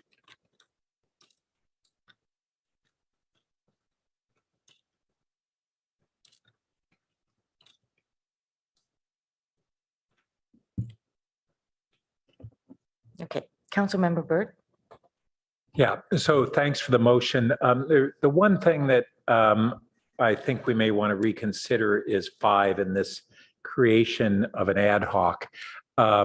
We try to be judicious on ad hoc committees in the breadth of this. First, we can make a request and referral to city legal staff to essentially continue to perform this function. And if there are recommendations that we want to bring forward even more urgently, we have colleagues' memos means to do so. So I would just recommend that we instead of 5, that we instead word it to direct the city attorney's office to continue to evaluate the legal risks and options, et cetera, and report back to council on any changes evolve. I think I just want to ask legal staff how they think about it, because I think originally the ad hoc was partly an idea that came from you. I'm comfortable, I suppose, either way, but I'd like to know. Right. So this is a question for council, whether you want to spend your time and staff time continuing to currently work on this when the legal landscape is, as Councilmember Vinker described it, right? So right now, there aren't additional steps that can be taken that where the path is clear. So what I'm hearing Councilmember Burt say is get some chinks in that wall, as described by Councilmember Vinker, that you would like us then to come back to you. And that is a perfectly appropriate discretionary decision about how to spend your time and our time. And we're happy to proceed that way if that's the wisdom of the council. Yeah, I think that my thought was not that this would be a regularly meeting ad hoc, but that it would be, because I believe there's a March 20th hearing or something coming up, and there's going to be decisions coming out as we go from state courts and federal courts and appellate courts across the country. And that when there's either a particularly definitive agreement or there's a collection of law that's giving us some confidence that we can go a certain way, you could bring that back to us, or if it's easier for you to have one or two council members to meet with, I'm fine either way. I don't have a lot of extra time, but I'm willing to do this because I feel strongly about it. So I'm hearing the two proposals kind of come together with this discussion where the proposal is not to have an ad hoc that gets started right now and comes back quickly, but rather is available on call as developments become available, and that we could access then a couple of council members to talk to, get on the same page with, and then come back to council. Yeah, when I think about the range of issues that we have, including the range of issues that occur through the legislature on land use, on sustainability, and other areas that are also highly important to the council and the city, I don't want to get into a process of where we create ad hocs on each of those major important legislative areas. We have a process by which we do that. We've elevated it here. I think that's ample.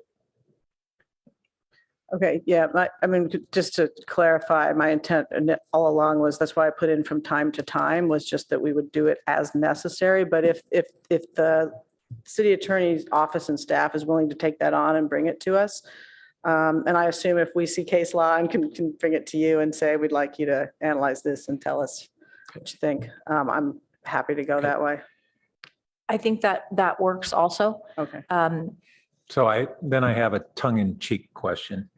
So this 1791 thing, does that, so this is based on original intent, right?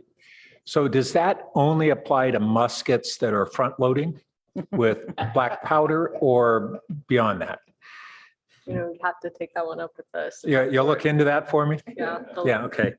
And I do want to say that even this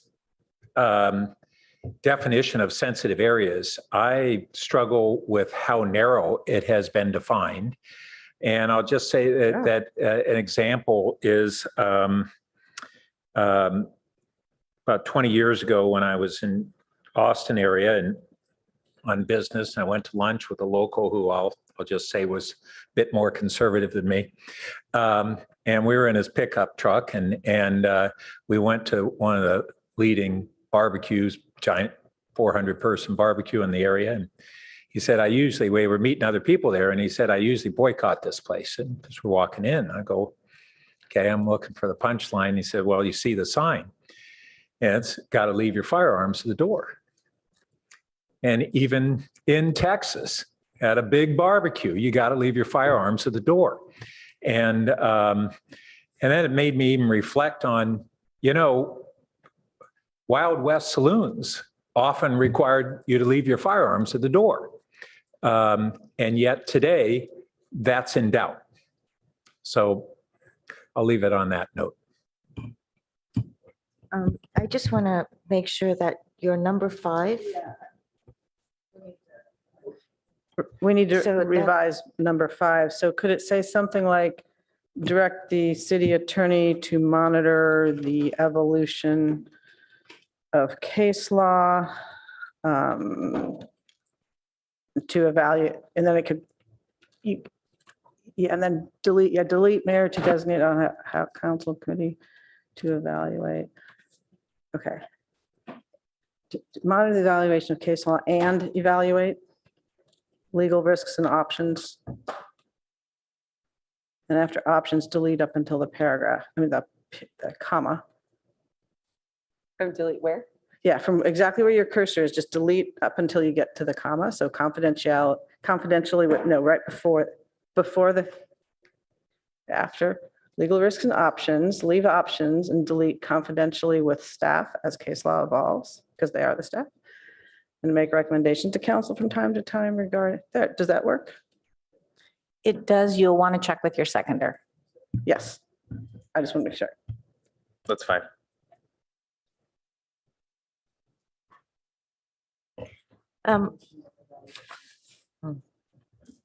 Madam Clerk, in that number 5, direct the city attorney to monitor the evolution, not evaluation. Yes, thank you.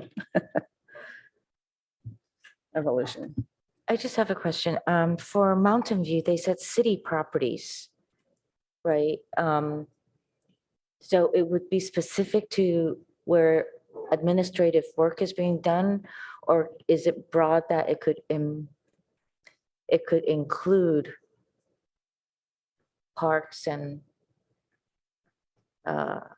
anything that the city owns, anything, any land? So Mountain View has an existing ordinance on the books banning firearms on city property. It's not in the context of a sensitive place ordinance. And I'd have to pull that back up to see what exactly their definition of city property includes. But to my knowledge, that ordinance has not been challenged in court either. Okay. And then some cities have put in there the distance, like 1,000 feet from So we don't have it in our language right now, right? So it's like if you're in the location, but how about distance from? Why do we not have a distance in it? Because usually they're not going to be on the property shooting. Well, they might be, but also from a distance. I don't know. Right. There are some places where there is distance, and you may be recalling that the federal law had 1,000 feet, within 1,000 feet of schools. Right. Right, and those are pre-Bruin cases. Oh, pre-Bruin cases. Pre-Bruin statutes. Okay. All right. Councilmember Tanaka. Yeah, so first of all, thank you staff for bringing this forward, and thank you to Councilmember Vinker for sharing your story. I definitely was moved by that. I'll share my own little story as well. So some of you guys know that I grew up in a place not like Palo Alto. I grew up in a place that was pretty rough. I just going to school, you feared for your life sometimes. And at the time when I was little in LA, there was this serial killer called the Night Stalker. He would terrorize LA. Very, very scary guy. A few houses down from my house, he broke into my neighbor's house through the bedroom window and tied up the husband and wife, shot them both in the head, raped the wife in front of the husband, just terrible stuff. And my parents, as you can imagine, were terrorized. I mean, it was really scary stuff. I remember this as a kid. And in fact, my dad put a little storage bench where my sister and I were supposed to hide when people broke into our house because my parents worked at the time. And my dad we couldn't afford bars for the window, so he screwed the window shut, which looking back on it was such a bad idea because what if there was a fire? And but my parents also bought a handgun because they were scared. They were terrorized because we were in a place where, unlike Palo Alto, where the police show up in a timely fashion, they might not show up at all.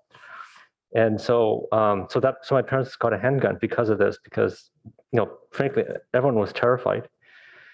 And so this is one of the reasons why I moved to Palo Alto, is because I didn't want to be in a place like that, and I didn't want my kids to grow up in a place like that.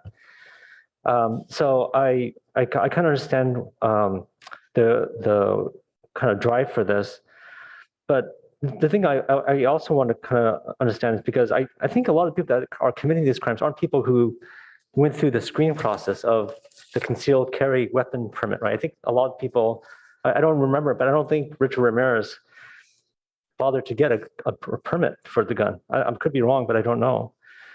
But I do know that my parents did get a permit for the gun, and they went to training for the gun because they were terrified.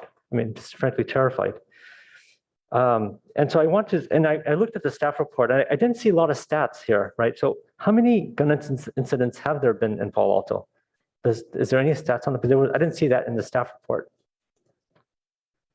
Thank you, Councilmember. We did not do that kind of work to prepare this item. Because I think Palo Alto is a relatively safe place, which is literally the reason why I moved here, was because I wanted a place where I don't have to worry about walking down the street or someone breaking my house or someone shooting me in the head or something like that, right? And so, because my perception of Palo Alto is that we're a relatively safe community, and I like that actually. I like it where I don't have to, put bars in my window, right? I don't have to think about buying a handgun because someone's gonna break into my house, right? I don't have to teach my kids to hide in a box when people break in. So I like the fact that we're a relatively safe area. And the second thing I think about is, I don't know if you guys know this, but there's a lot of stuff around ghost guns. People print these guns now on the printer, on a 3D printer. And so I think it's increasingly hard. I mean, so my worry about this is, it's just, I think the bad guys really don't care that there's a law. There's a concealed carry law. No, the good guys, law-abiding citizens will of course obey all the laws, but I don't think the bad guys are going to really do that. I mean, like we had a shooting at Fleming, right? That was what, 6 months ago? I forgot how long. Like I guess some employee shot at the Fleming. Like, did that person have a gun permit? Did he have a concealed carry weapon? Does anyone know? Do you know? I mean, okay, well, it would have been good to know, right? So like, what I'm wondering about is, I, for one, want to reduce gun violence. I don't think we want that. And first of all, I don't think we have a lot in our city, which is, again, why I live here. But I wonder, for the people that did commit gun violence, do they have a concealed weapon permit? I don't think so. I mean, maybe, I don't know, but I'm asking staff. But I was actually trying to Google it as we were talking now, and I just couldn't find much on it right now. But I thought maybe staff would know what the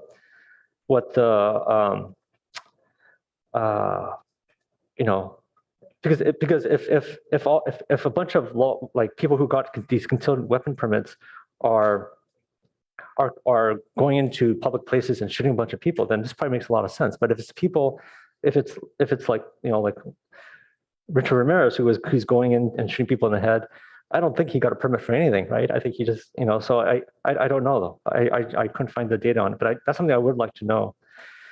And then, the other thing I've been thinking about is, so let's say we pass this law, are we going to start putting metal detectors up everywhere? I mean, I know some high schools in my areas actually did that. They actually start putting metal detectors up. Is that what we're going to start doing? I don't know. I mean, I hope not. I mean, I hope that's not the city I live in. No, we are not planning to install any detectors like that. Councilmember, I do think it's worth noting that what this ordinance would provide is an enforcement tool, and that would allow really preventative action to avoid the scenarios you've described. Yeah.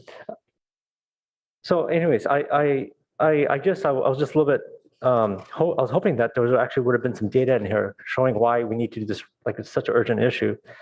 Maybe when I used to live, this would have been maybe something kind of important, but that's assuming that people who are committing all these crimes bothered to get a concealed weapon permit, which I don't know if they did or not. I suspect not. Anyways, so that's just some of my current concerns. In general, I support the idea. When I first saw it, I thought it was probably not a bad idea, but I'm just trying to think of the practicality of this, right? I mean, are we really going to stop more gun violence? I actually don't think so with this. I don't think that's doing this. I think the problem with the people committing these gun violence are going to buy a stolen gun. They're going to print their own. They're not going to bother to get a concealed weapon permit. So I don't know if this is really helping, but I think what it does do is the people who are law abiding, who do get concealed weapon permits, who maybe happen to be sitting here at city council and whoever is not so law abiding, who didn't get a concealed weapon permit, pulls a gun, makes it tougher for them to be protected, I guess, or to protect. But anyways, I guess I like the spirit of it, and we don't want more mass shootings, and so I like all of that. I just don't think this is very practical. I don't think it's going to actually change anything for us, unfortunately. So that's my major concern with this. Okay, we have Councilmember Finker. Yeah, I just want to thank Councilmember Tanaka for his remarks and thoughtfulness and sharing his story. I did want to note that in the ordinance, section 1C, it talks about the gun violence archive and has a website there, and talks about California having experienced 369 mass shootings between 2014 and 2023. It talks about Santa Clara County mass shooting tragedies. We all remember the recent VTA shooting and the shooting at the Gilroy Garlic Festival, the Lehigh Cement Plant, and a number of years ago at ESL in Sunnyvale. A lot of this happens in a variety of places, and we're only going so far as the Supreme Court's letting us. I do think it is effective to every step we can take to limit the number of guns in places where their use could be most tragic can help. We can't, there's going to be people who ignore all laws, whether it's a speeding law and people speed, that doesn't mean we shouldn't have them and set the norms of our expected behavior. So we had the tragedy at the VTA, and my husband works as a victim advocate in the district attorney's office. And after that, they've trained for more mass shootings because they accept as a given, it's not if, it's when. And they weren't trained at the time they had to handle that one. And they're ready now. I hope they're preparing for nothing, but I fear that they're preparing for something. So thank you.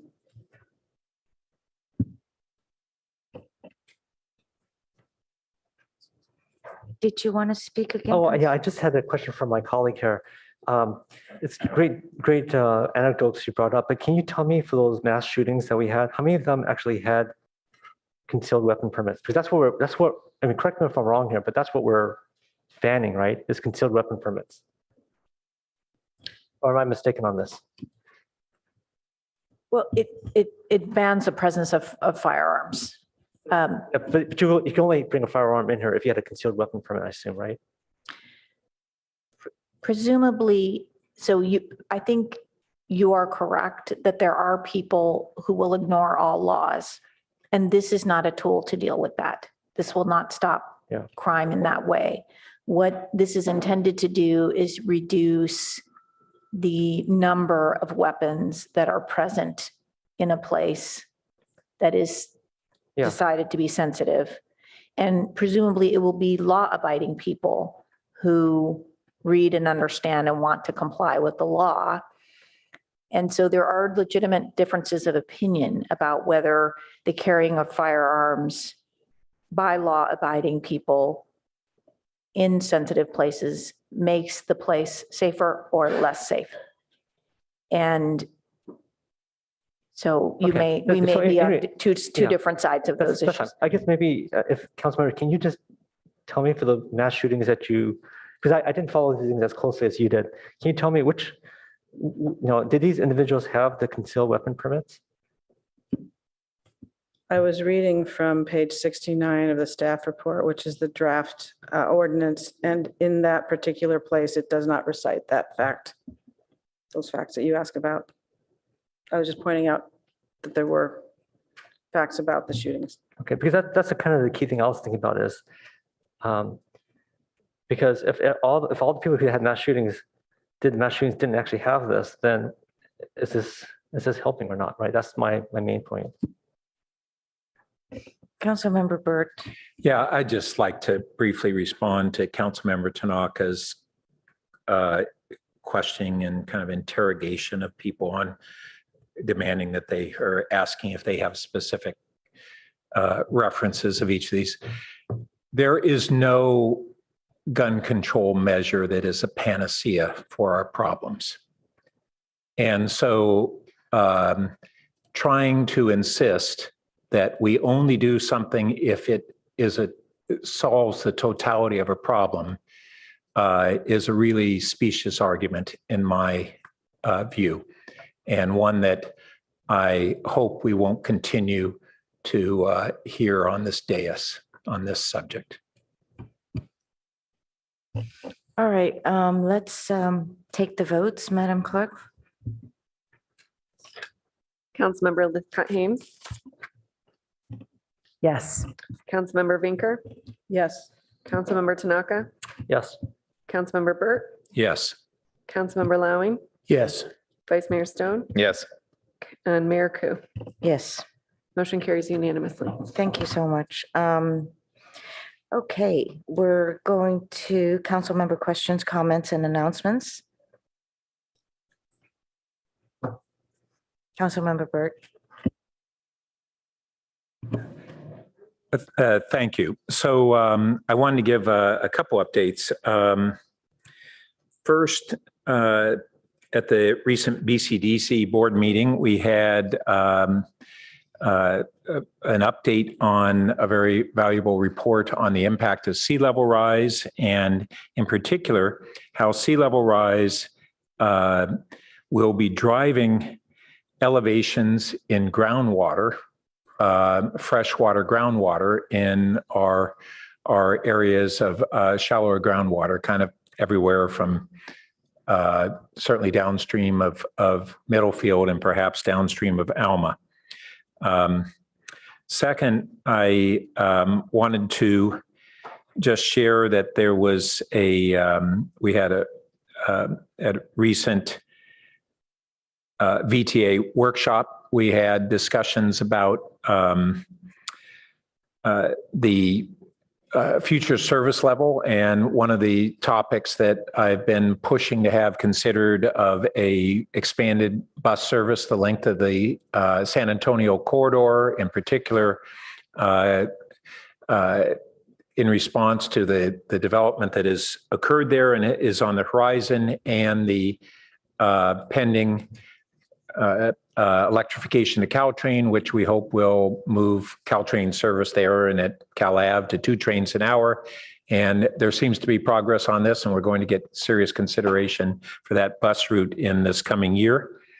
And then I wanted to also share that at the recent Caltrain board meeting, we had a extensive discussion about the challenges that Caltrain continues to have with the prime contractor on electrification, and the corrective actions really that Caltrain staff has put in place to try to hold Balfour Beatty's feet to the fire. In addition to, we're having weekend closures so to speed up the system, but Caltrain is now actively engaged in oversight of every aspect of Balfour Beatty's contract administration, and they're determined to hit the operational system by September of 2024. I frankly am a bit concerned that our leadership at Caltrain is equating their commitment and determination to make that happen with whether they can control something that is partially beyond their control. So we will see, but it was a very transparent and candid discussion with the board, and there's now, I think, well overdue, but a very effective plan and complete disclosure and transparency to that. And then lastly, we have an upcoming event on Thursday with the Nordic Innovation Center and our colleagues from Linköping, Sweden, on climate initiatives and collaboration. And I didn't see anything on our city website on it. And I hope that we'd not only put it out there, but make sure that we're promoting it with all of our folks who have signed up on their interest in our climate plan. We have an extensive list, and I hope that we'll support the promotion of it. It'll be in the council chambers. Mayor Koo is going to speak at the beginning, and then I'm going to be on a panel later. And it's pretty exciting what Sweden and Linköping, how committed they are and how strongly interested they are in collaboration with us and others in the region. They have really upped their game, and I think we mutually have a lot to work with each other on. Thanks. Councilmember Tanaka. Yeah, thank you. I have 2 quick comments. So I guess first comment is just, and they revolve around just kind of like general meeting stuff. So I guess first one is, now we have a timer here, and I appreciate how the clerk has raised it, so it's a little bit higher. But I think it's just, it's 11:06 now, but I think it'd be good for all of us to just, and I for one also went over time, so I would admit that. But I think when our time's up, we should probably try to respect the clock just so that everyone has a chance to give their insight and we could have a timely meeting. And the second thing I would say is, I see our body as a council is for us to try to make the best decisions for the people. And even though maybe there's perhaps even unanimous opinion on something, I actually think it's important for us to discuss something, especially if it's an action item. And so I don't think that we need to necessarily attack each other because we are trying to argue the other point of view. And nobody here was arguing, so I decided I would do that because I think it's important for us to make better decisions. And so I just want to encourage us to be respectful of each other. There's no need to attack, no need to call specious arguments or whatever. I think we could be all civil and still get the point across and still argue the points.